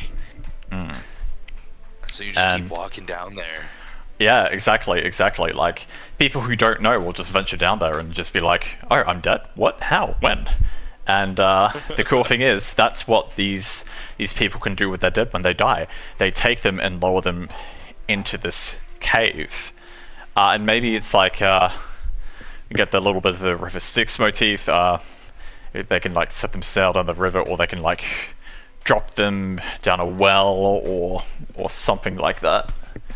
I do like the idea of there being like an underground river for River Styx, and there's like, you know, it's real small. You just like kind of go down this cave section, and you see like 2 entrances for the river to come in and out, but they're like very dark. Yeah. And as soon as you go into one of those entrances via your own boat or trying to swim through or whatever, you die and you start trying to make your way to the underworld. You got to go through River Styx. It may not be called that for sure, but I mean, that's also like a ubiquitously well-known term, and I don't think there's like domain on it.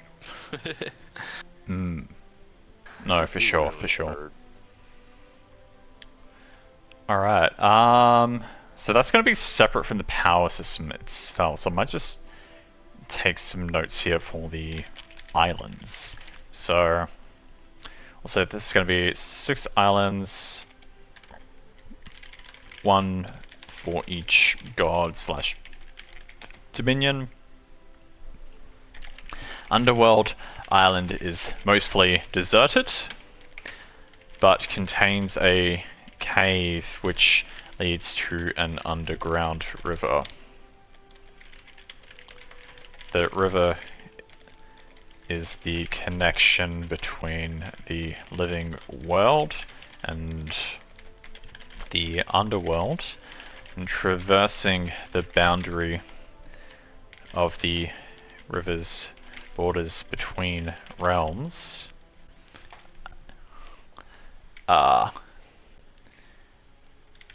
will lead you between them. Passing through the river while alive will kill you. Passing through the river while dead from the opposite side will bring you back to life. Hell yeah. Cool. You could set it up that like if you just try and go backwards, it doesn't necessarily work, and you're like in a death loop until you go to the city and then like talk to somebody, so you can get like a pass to go backwards, right? Yeah. You can work it out however. Yeah, I briefly mentioned before as well, I think, how I kind of want like 3 types of undead, like flesh, skeletal, or spiritual. Yeah. I'm thinking in this case, all of the dead will remain like within their flesh. If that kind of makes sense. Because I don't think these guys, as they go to the underworld, I don't think they're technically undead. So basically, how I think I might interpret the underworld system is basically cultures that have underworlds allow the living passage into the underworld to spend the rest of their days in death as who they were in life. But if a nation doesn't have an underworld or any kind of like belief system like that, they literally just like leave their corpses or burn their corpses or whatever, and that's that might be the basis for how undead come to be. Like if a soldier falls in the battlefield for XYZ reason, if they arise as flesh, or if they've been dead for a longer time and the flesh is kind of meandered away, if they arise, then they arise as skeletal. And if they've been like burnt to death, like with flames or purification or whatever, if they do arise, they come back as spirits. Yes. Yeah, And like that. you could have that work in like that area, and different ways work in different areas. So like different burial rituals will be necessary in different areas. Ooh, that could even be like a cultural bad thing that like you have to bury people based on their area or based on where they are, not where they're from, and that might not like be cool with some people. So like you need to get their body shipped back to where they're from so they can get buried right. For sure. Before they become an undead, yeah. Yeah. So once the living die, if they're within the domain of an underworld, locals' customs practices will lead them to the underworld, where they spend eternity in death as they were in life. If they die in an area with no underworld customs, their corpses are left to rot. Being risen from the grave will result in 3 different types of undead depending on how you were buried. Your funeral rites, zombie undead for recently risen undead, skeletal undead for longer term dead, and spiritual undead for those who were burnt at a pyre, cremated, or whatever. Cool. Alright, in the meantime, so I kind of need to come up with the actual power systems for these guys. So imagine the Sky Gods will have like Griffin Riders. I imagine the Sea Gods will have the Campus Cavalry. That isn't going to be a power system in and of itself, but it seems like, again, the weapons and armor motif, like people can like have mounts and companions who assist them.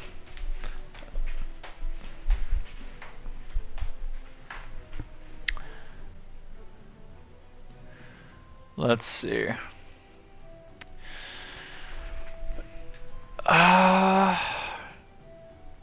think ironically in this case, I may be better off expanding on the islands and cultures themselves before really getting into the nitty-gritty of the power systems of these gods.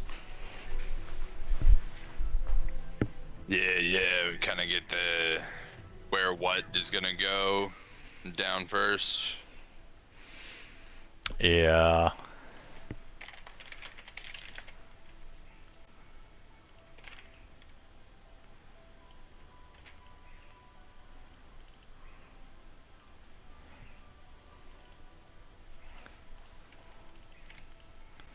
So we'll have the Sky Island. And if it's the Sky God, I'm wondering if this might be our first example of an actual Sky Island. Ooh, yeah.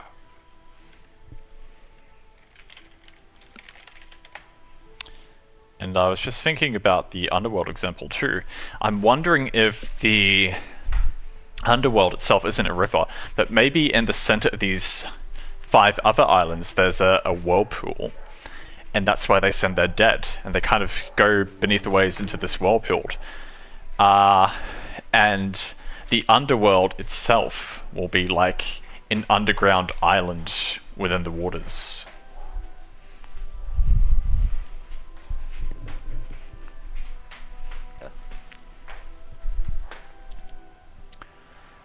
Very fun.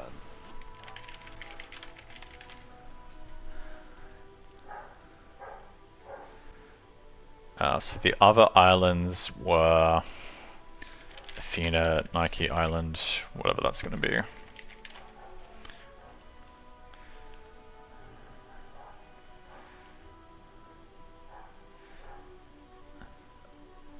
Let's see.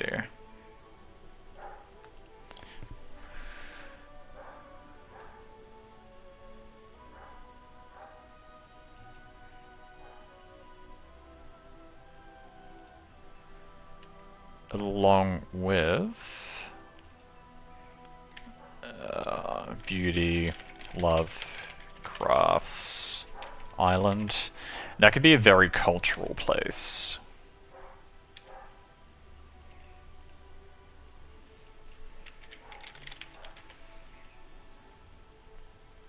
And then one fort messengers / travelers.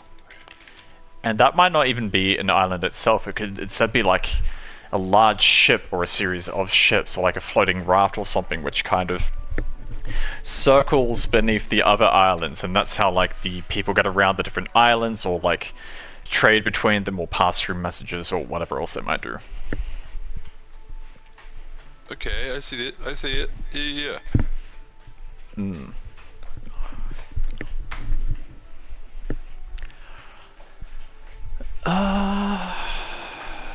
Let me think here. I just realized it's already 12 o'clock for me. It doesn't feel like it, but I think I've been going for a couple of hours. Oh yeah, 2 hours. Yeah, that went pretty fast. Lol. Okay.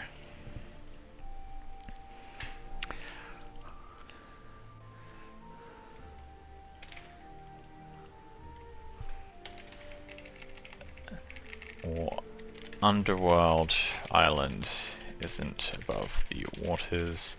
It is an underground island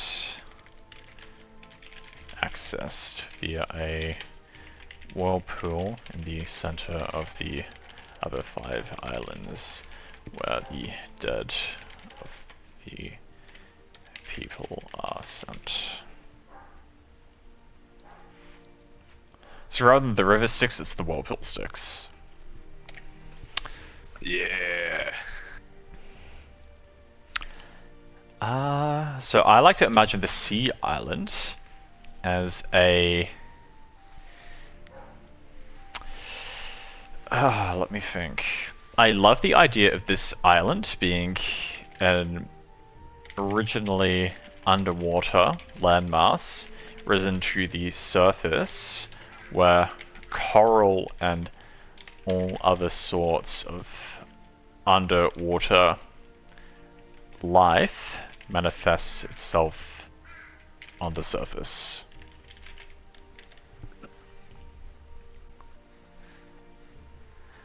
Imagine these guys are the Navy / seafarers /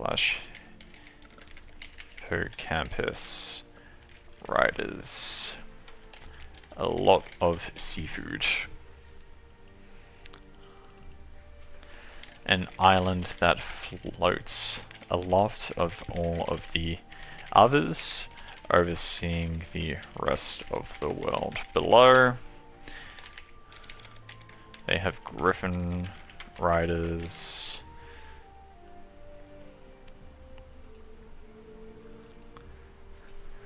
The most beautiful of the already beautiful islands, with an abundance of wondrous natural scenery, as well as devout and unique architecture,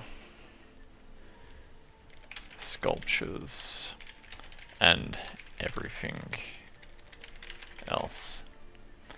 Everything is perceived as and worshipped as some form of beautiful art. Cool. And I'd say the final island can be the most spacious of the islands, with the most unique differences in difficult terrain.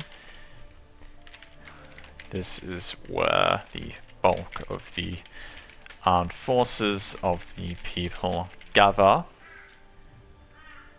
as it is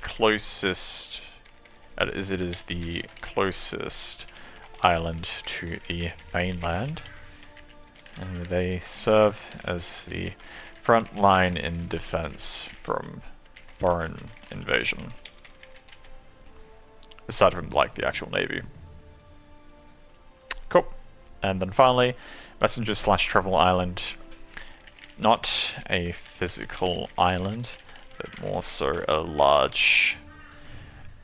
Or maybe it is like some form of landmass, but it just like floats and moves around. Giant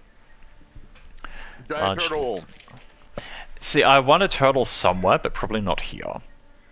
Also a large Understandable, gotta landmass save the good shit. circles around the rest of the islands, allowing natural ease of passage between them. These are the merchants, traders, messengers, etc. and travelers who go from island to island. Cool. So, we've got a pretty good idea about how these guys are kind of going to work.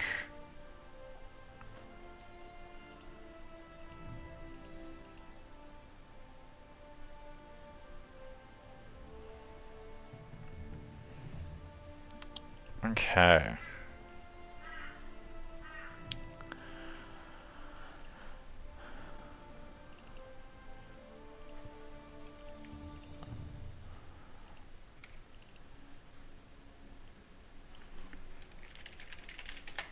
Cool. Alright, back to the power systems in the meantime, I guess. Now, with how the underworld is going to work, I'm wondering how we tie in the underworld and the dead into this power system, essentially, because they're basically going to be separate from the events of the rest of the world. Would we want this power system to be of the living who believe in this god, or to be of the dead who are already within the embrace of this god, basically?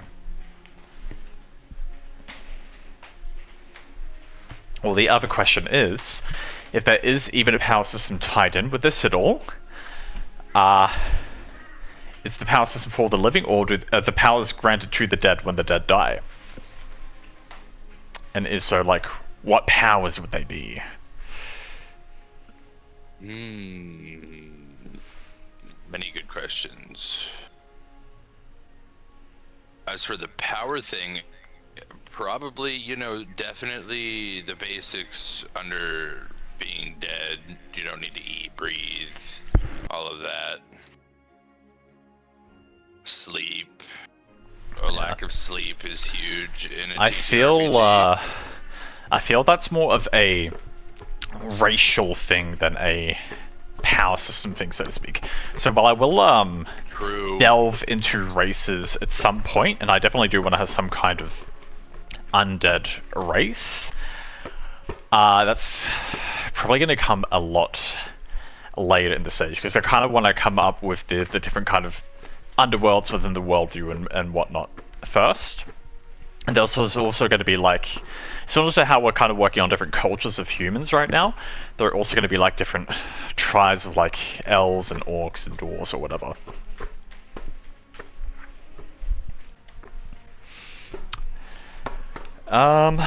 Maybe this one should be revisited for now, because generally when you think of like underworld or deathly powers, it's either like life and death, either killing something or bringing something to life or raising undead from the ground, but I think that's kind of counterpoint with this system, because like, first of all, I just want like coming back from the dead to be like a real difficult thing, and I don't imagine these guys, or this culture at least, would want to be able to raise their dead to begin with anyway.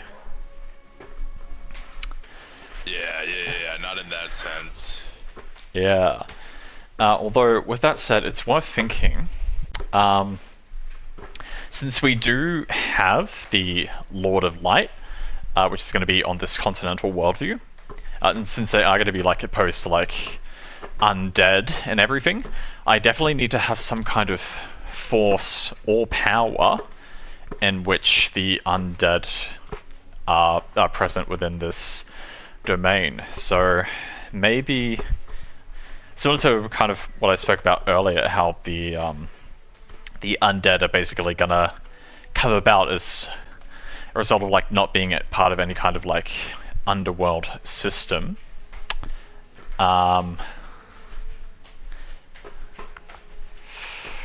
Yeah. No, that's good catalyst.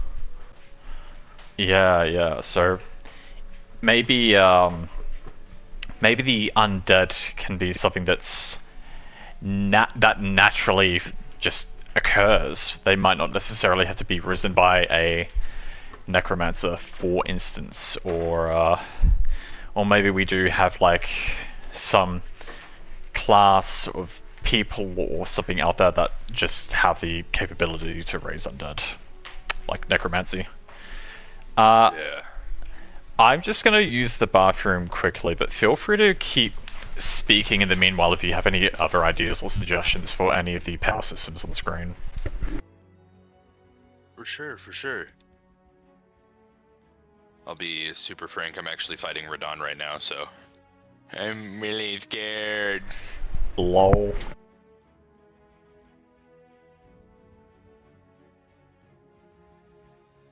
I shouldn't be here. Oh, and my friend died. I'm fucked.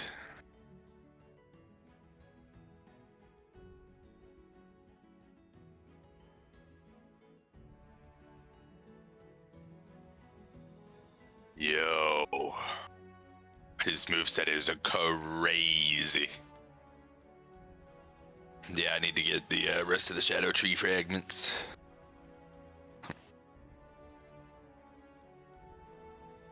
But yes, we're back at the northern continent.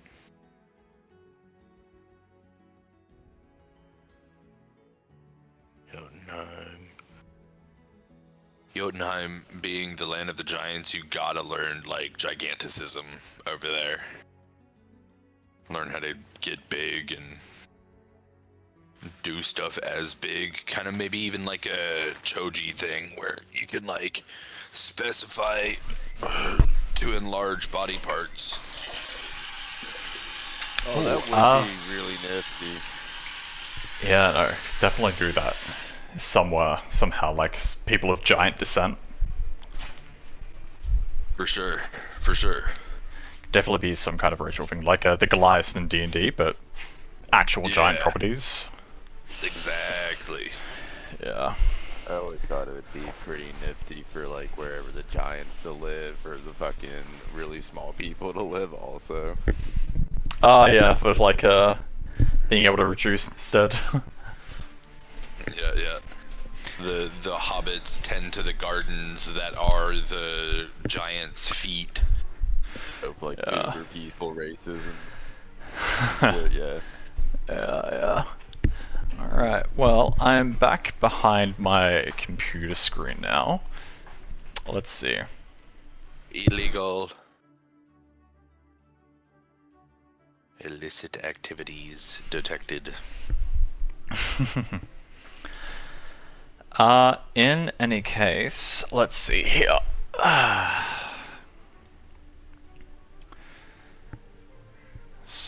Yeah, that was a concept specifically for Jotunheim, but it can be definitely...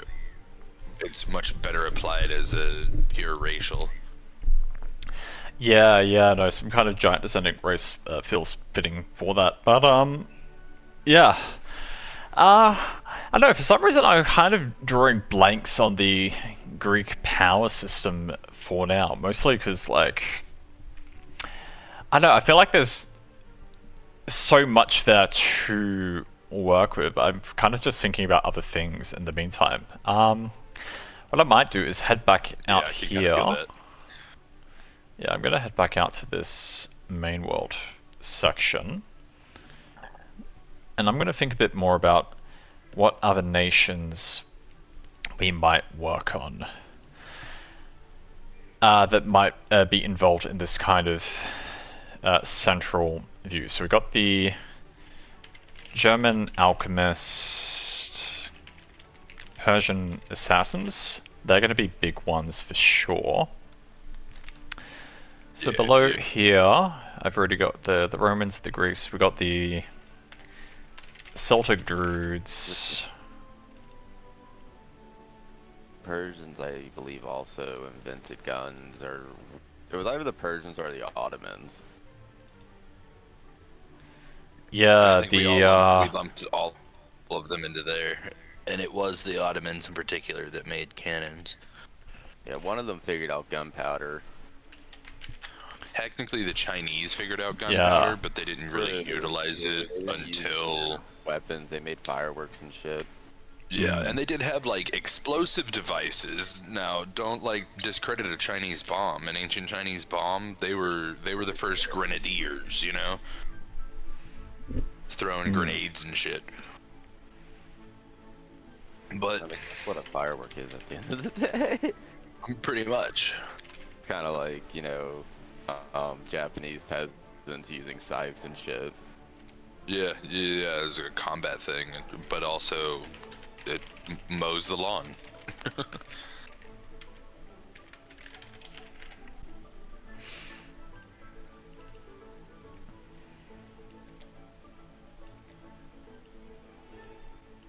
Yeah, I'm just like looking at all these random notes I've kind of taken down elsewhere. I was thinking briefly of like having an Egyptian presence here, but I think that it might be more fitting just to have them elsewhere, because otherwise there's going to be too much stuff here. So I'm thinking they're going to need their own. Yeah, I'm just thinking here of what other kind of powers in the worldview at large are going to be like more international or more present threats. So things that will be not only on this continent but all the other continents as well. So that's probably going to be more so like the demons, the angels, stuff like that. I also have the so I'm thinking of having an elemental system where like some races can contract with elements if they have like a certain attunement to these elementals. So with like wood elves, for example, they're gonna have like a connection with like the winds and the waters, and then the dwarves will be like earth and fire. Yeah. Yeah, I think that would be a good starting point, is creating the upper deities for everybody officially, naming the god of dark and the god of light, and then the sub echelon, the elemental lords or whatever. Yeah. So Putting a name to the face type shit. for sure. Because I'm thinking right now. So what we have is the knights, the mages, the clergy, the empire, the Greeks. So I'm also definitely going to have the kind of German alchemists on this continent, as well as the Celtics and the Elvish kind of rangers in the Stone Dwarves. Yeah, Europa. Along with a designation for like Persian assassins. Hell yeah. And I guess, do I still want to have Babylon as part of this kind of continental worldview? Because none of the others kind of like specialize in money or trade in particular right now, so I guess I will. Especially if we are going to have like a Persian nation nearby.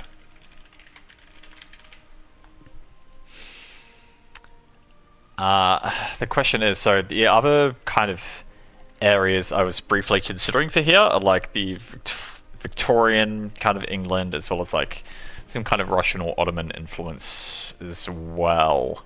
But I'm thinking now, like, I want this to be more as close to the stereotypical fantasy vibe you can kind of get. So any kind of like guns and shit, I'm thinking I want guns to be a more foreign technology that could maybe get introduced here later. So I think I might keep this area separate from those influences for now. And those other cultures I just mentioned, like the Russians, the Ottomans, and the Victorian Brits, also I had in mind like a lot of firearm kind of stuff for them. So I'm thinking we may remove those other ones for now. Which I am actually pretty happy with. Yeah, it cuts things down a bit. Yeah.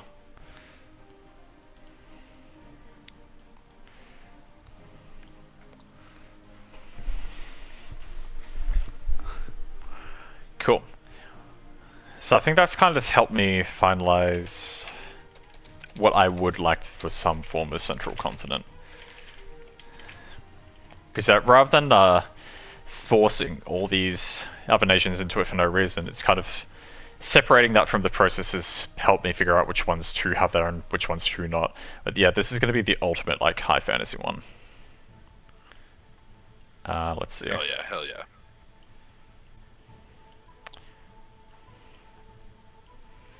Alright, okay. Let me just drag all these over.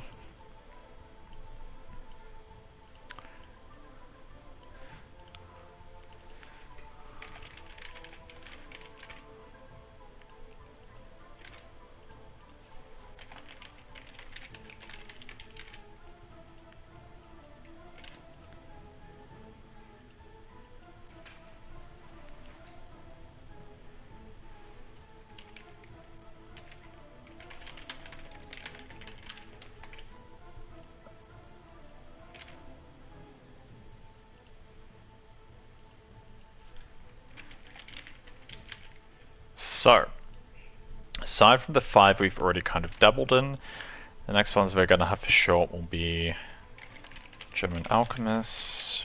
So I'm just going to create the boards and set all this up, along with the Persian assassins, the Babylon merchants. They're literally going to be just like all about money. Salted goods.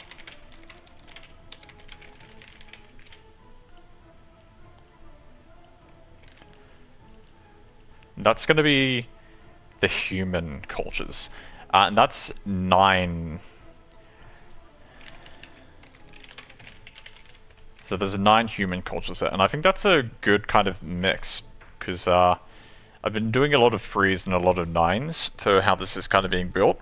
And since they are going to have like the most cultures and the most stuff going on in the central continent, I think 9's are a good amount to limit it to, especially since there's going to be like other cultures as well. So other racial cultures, For sure. we will have. So we're going to have like the Wood Elves, the Stone Dwarves. I think we need some kind of orc encampment somewhere as well. So just thinking about the types of environments and sceneries that the other cultures are going to have, we have like a lot of standard kind of generic forests and mountains and kind of islands and seas and whatnot, and deserts. But we don't really have anywhere Arctic or anywhere kind of badlandy. So I'm thinking maybe we can have some kind of northern frozen front with undead, then orcs in some form of badlands. then these other guys are kind of more omnipresent. Okay.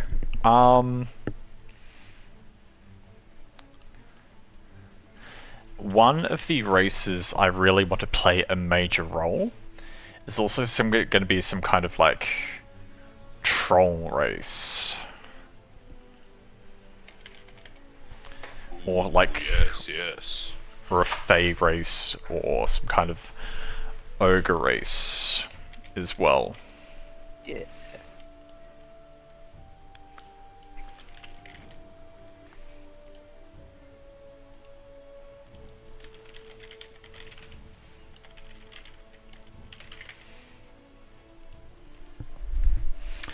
Because trolls, I'm also love the idea of like how Warcraft did trolls, how they basically had this ancient Right. empire, how they were pretty much like everywhere, and I'm not sure if I necessarily want them to have like a major presence on this continent, but maybe even just a partial one could be fine.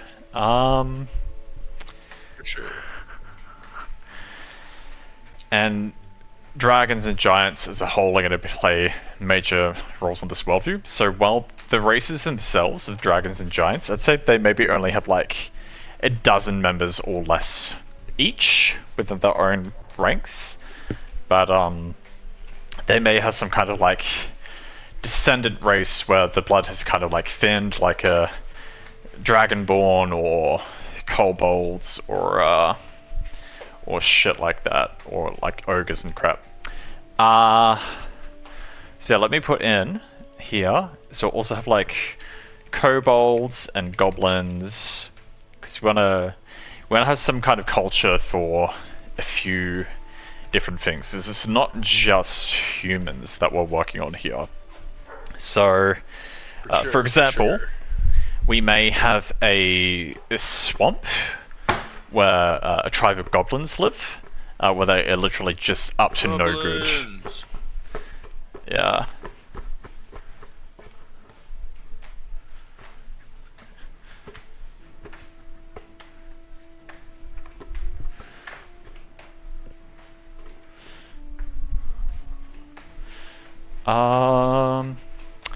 Let's see, any other fantasy races that you guys have in mind outside of that stuff? Did we get all of like beast folk? Like animal folk in general? Beast folk / aquatic folk / guy folk. Yeah, I do want some kind of like race for each of them. For the most part, I want a lot of the central beast folk to be in like the eastern continent more so, but I'm thinking there would be like, with how many tribes of beast folk are going to be out there, it kind of makes sense for different tribes to be in different places as well. Sure.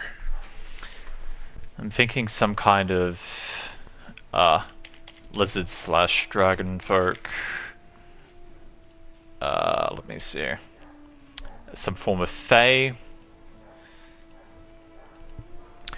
I'm just going to quickly reference some of my old notes for things I had in mind for some races there. So we had the elementals, fae, outer gods, and whatnot. Gotta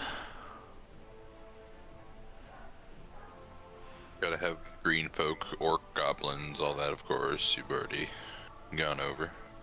Yeah, Trolls yeah. I like the Warcraft trolls a lot. Little Jamaican influence. Appreciate that. Yeah, bunch. man. Love that shit.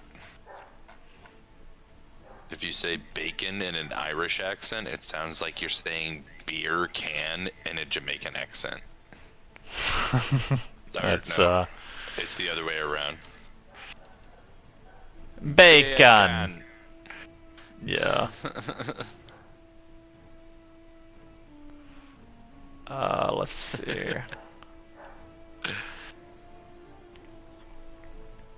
So elves, dwarves, orcs, humans, demons, celestials, giants, trolls, some kind of Titan rather than Dragon necessarily, than Giant. And what else do we have? V3.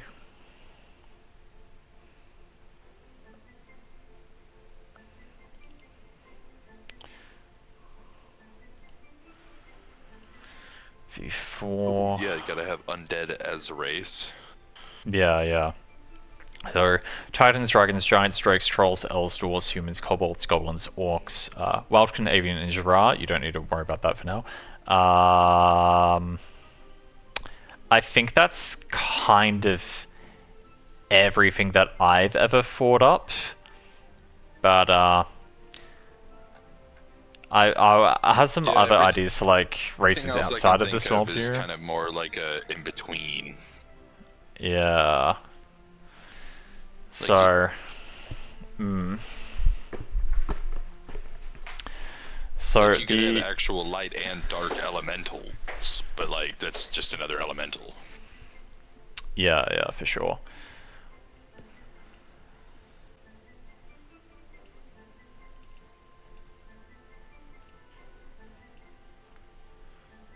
Okay, so, I don't necessarily know if I'll expand on, like, other racial cultures outside of humans just yet, but given that the Central Continent's basically intended to have a little bit of everything, I think that's kind of a good basis for where we could start with what, essentially. Because even within these other racial types as well, I do intend on having like sub-races which are pretty much subcultures within them too. Like, again, I think I referenced earlier, I want like Stone Dwarves as well as like Frost Dwarves, for example. Yeah. Okay. I gotta say, just as a point, since we're talking about the races, I did hear a pretty valid point. It was particularly about Elder Scrolls and just like fantasy in general and how they usually tend to treat minority races in there. We should do our best to not just always do the cliche of put the minority races in a bad light with the common folk, where everybody's just like, the Khajiit are gonna steal from me. The Argonians do drugs. Yeah, no, they're not gonna. There's not gonna be a lot of. Well, there's not really gonna be any kind of racism in this world, if that makes sense. So basically, For sure. Yeah, so for example, the orcs are like big, muscly, primal, like savage-looking people, but they believe in like the cycle of like life and death and like preserving as much life as they can if they need to take it. But if they do have to take it, they will take it, if that makes sense. For sure. And yeah, So, no, that's just it was a valid point I didn't even think about with the Elder Scrolls series in particular, on how just much they lean into that, especially written by a bunch of white guys. It's a little weird. Yeah, I mean, I've never really gotten into Elder Scrolls myself, to be honest, so I'm not as well versed on it as most other people are. Skyrim's fun, but the lore gets fucking weird. Yeah, I'm pretty sure I've heard like parts of that game are just an acid trip. Yeah, no, they actually admitted that they, especially when it came to the like books and lore of it, were on hallucinogens at the time. Yeah. Nerdy white dudes writing out their fantasies. Surprising a nobody. Yeah. In any case,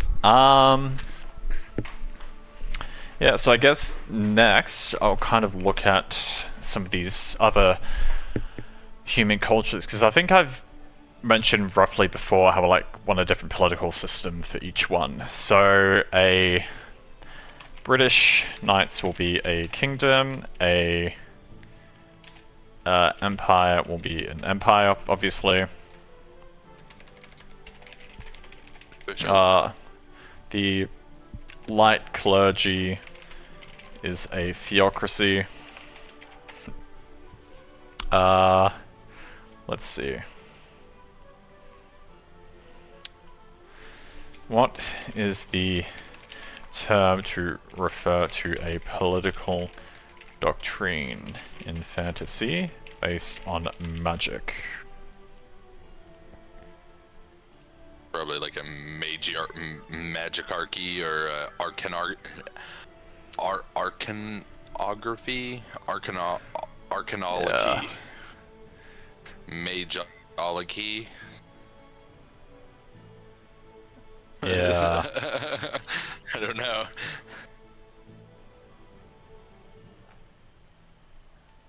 Ooh, I do know I see his head at Grace. Get your fat ass over there.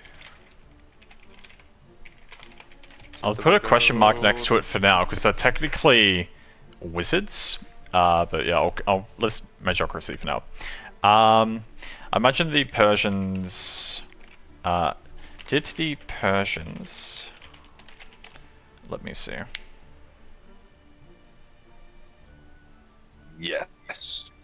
That is the answer to your question. The answer was actually no. Damn. My precognition was off.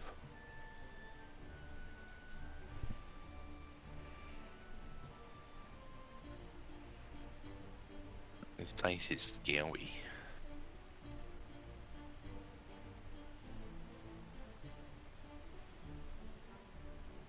Hello.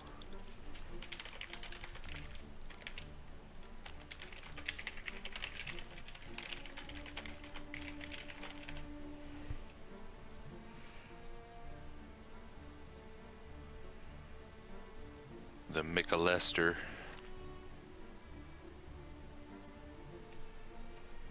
Tricky Mickey, as he's also known.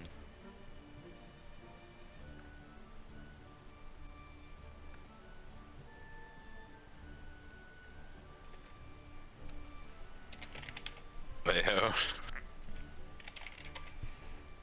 Yeah, Farron, did you see your dedicated post for Elf Tuesday? I have not yet. I will look when I finish the stream. Yeah, you can't do that there. I've been keeping it light because everybody else has been not posting anything crazy, so I'm not gonna post anything crazy yet. You can But if you I'm can do egged a on to do so, I will. people will egg you on eventually. For sure. I say make it a gradual ascent, because like the first posters will kind of set the tone for the rest, if that makes sense.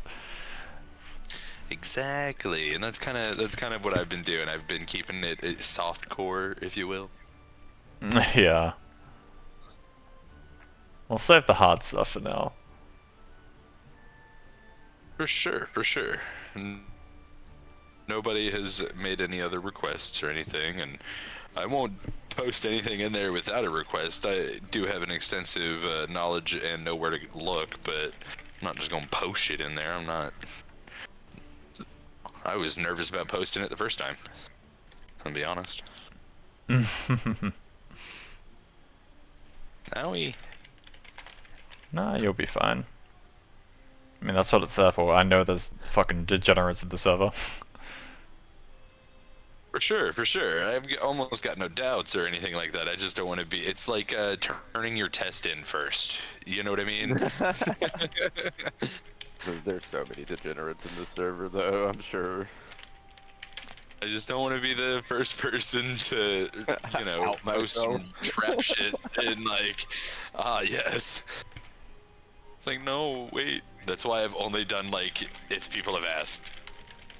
That will be my code of ethics. Well, what's Wednesday gonna be? Who's determining Wednesday? Figure out Wednesday. I don't know. I almost want to like poke Vin about it.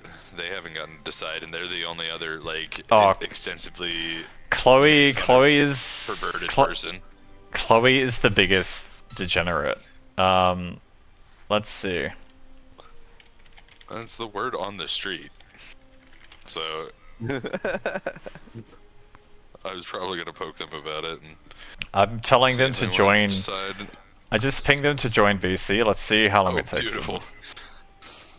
That's even better. I've been too lazy because I keep playing Elden Ring Yeah. and dying.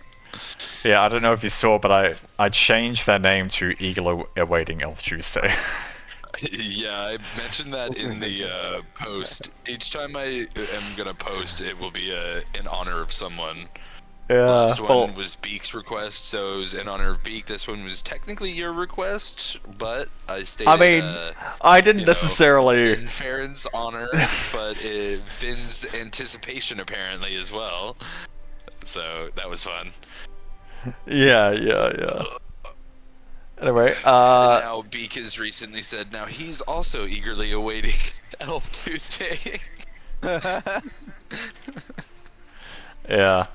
I think Beak might be joining us in a second here as well. I don't think he realizes that I'm having Chloe join to determine what Wednesday's gonna be, though. Determine which one. Yeah, he already picked two.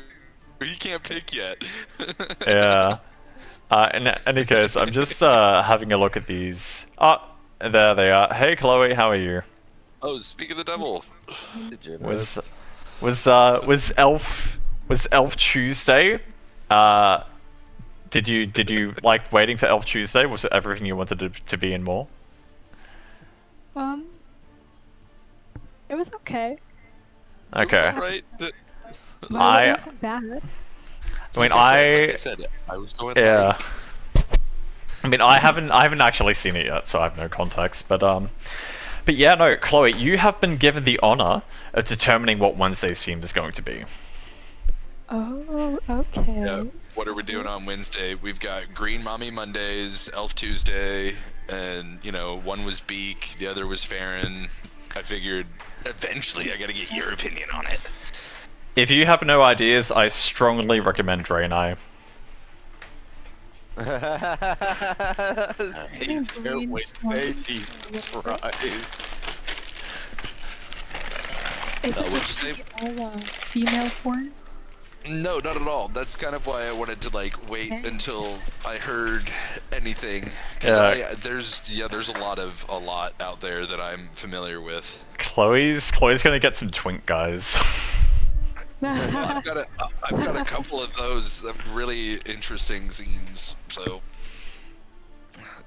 Wait, am I coming up with a picture or just the just the theme. No. Yeah. maid boys? Maid boys, yeah. I'll find a maid boy. Oh my god. The fucking Caddy and May boys. Yeah, I got you. Jesus Christ. It'll be nice and raunchy. They usually are less. It's harder to find not so explicit things when it comes to twink hentai and such like that. Very fun. I mean, it is called the Not Safe for Work channel, so... I think it should Yeah, I've mostly... been, nervous about it. Yeah, I think it should mostly be fantasy, or at least not real based, though, if that makes sense, because I regular porn is great, but especially working in it, it's low-key boring now. So hentai is so much more fun. I'm not even gonna front. I don't have a non-appreciation for the human physical form or anything. I'm not that weird. But I especially for the lulz like this and the appreciation of the art, I am a large art appreciator. Yes. Great.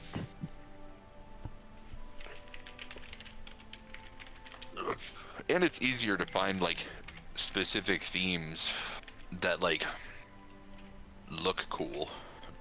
And I can give props to the artist. I do like doing that because I usually try not to find anything specifically just a manga or anything like that, but something drawn by a human being that they put some time into type shit.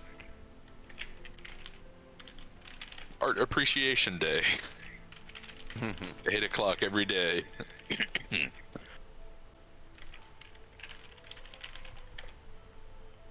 Whenever Simon gets off of work. Nice. But yes, what are we doing over here? I'm in just... Thailand. Yeah, I mean, as people do. I'm kind of just looking at That's what the it does. the different political systems and determining what ones to use as reference for different kind of cultures. So right now we've got like a theocracy and a monarchy, and I think the Babylonians are going to be like a plutocracy. I'm thinking the French mages, rather than like a magocracy, it'll be like a oligarchy, which is based on mages. Yeah, that was the word I was trying to invent there. A Yeah. Magagaki or something. Arcanagaki. Yeah, yeah. Yeah. Or I guess I guess actually the British Knights is less of a monarchy and more of a oligarchy. Based Yeah, on how oligarchy is I'm actually doing such it. a fucking great word for a general descriptor of a lot of governments, just in real life and fantasy. It's very Yeah. easy to make the government, XYZ group is the ones in charge, which just is basically an oligarchy. For sure. And also, Chloe, how dare you? Have you not been keeping the stream open to boost my view account? No. I've been playing my gotcha game, like I said. Yeah, but you can still like keep it open without watching, you know. Okay, you fucking nerds win. Which gotcha game should I start with? Woo was probably the what best one theme? for you. Yeah. I would also recommend that one. That's the one they're all Just playing generally. right now. I mean, I'm also playing Zenless Zone Zero, and I have played the other two that Rara mentioned. I'm a complete degenerate at this point.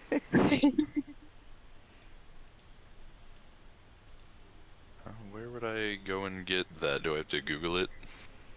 Woo you would need to, you'd be better off Googling. Word. I think you Woo-wah.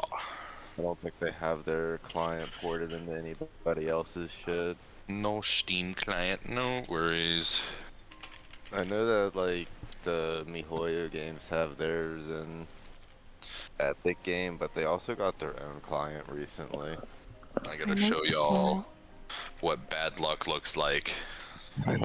Nah, I always hit hard pity. See, you don't even understand. So fucking mean to me. Who's been so fucking mean to me? I gonna, spent like- all of my gems to get Chong Li today. It was very sad. See, I'm gonna hit like hard pity, and then my game is gonna crash, and it's just not gonna give me the thing. Corrected That's that, what's gonna happen. That would be kind of funny. Yeah, too many of you motherfuckers in my life are playing this shit, so I can't ignore it anymore. Yeah, I'm sad. I don't know if I'll be able to actually get Chonglu. I have read I the mean, terms. there's still, what, 20 days left? Maybe the event will help? Maybe, like, if they add in enough events. I'm pretty capped out on free shit, though. Yeah. Like, I have the new story quest to go do, and I'm, like, rolling off of dailies, which is not great.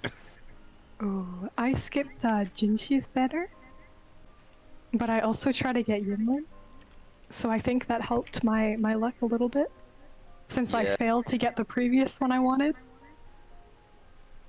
My first 5-star was Calcharo, so, you know, I Ooh, needed me too. Yunlin. I feel like they guarantee Calcharo as the first 5-star, because both of my accounts and then my dad's account, we all also got Calcharo on the first 5-star roll. Interesting. And let's see what Simeon gets. Maybe it'll be. Yeah, more fuel for the fire. For sure. Yep, I'm downloading her now. Yeah. I'm pretty hyped though. I got a Yeah, nice I screen feel for it. like- It'll look cool. I probably should have skipped the last banner, but like, she's really good. They're all been really good. I didn't like Jinshi's playstyle very much. It's very It felt hitty. very a lot. flowy and dependent. Right, it's very dependent on your other characters being good and playing a good team comp as well. Oh wait, what is the Jinshi team called? Let me look. See, now I gotta listen to Roland whenever he's ranting about this stuff now, because it's gonna matter. Yeah, I don't have Yinlin, which would have helped. Pretty much all the characters for her teams, I don't have upgraded. Yeah, I actually, like, I got relatively lucky on my regular banner. Mhm. And, like, pulling on that and whatnot, so I managed to, like, have every 5-star except for... What? Yeah, crazy, right? What is this? I need some of that luck. What I'm saying, man. My luck is, like, simultaneously terrible and also, like, really, really good, because, like, what these games love to do to me is make me fail to 50-50 and then give me the guarantee within 30 pulls. I just failed a 50-50 and don't get the guaranteed because I don't have enough gems or something, or it goes all the way to 90. Or is it 80 on this one? I don't remember. Hmm. I still think Gianna is my favorite out of them. Who, We sorry? are, like, talking about this on his stream, though. No, Oops. I was just gonna say, I'm thinking it's 1 p.m. for me and I haven't had lunch, so this might be a good place for me to finish streaming actually, because I need to get some food. So you guys can do what you like. Cool. Or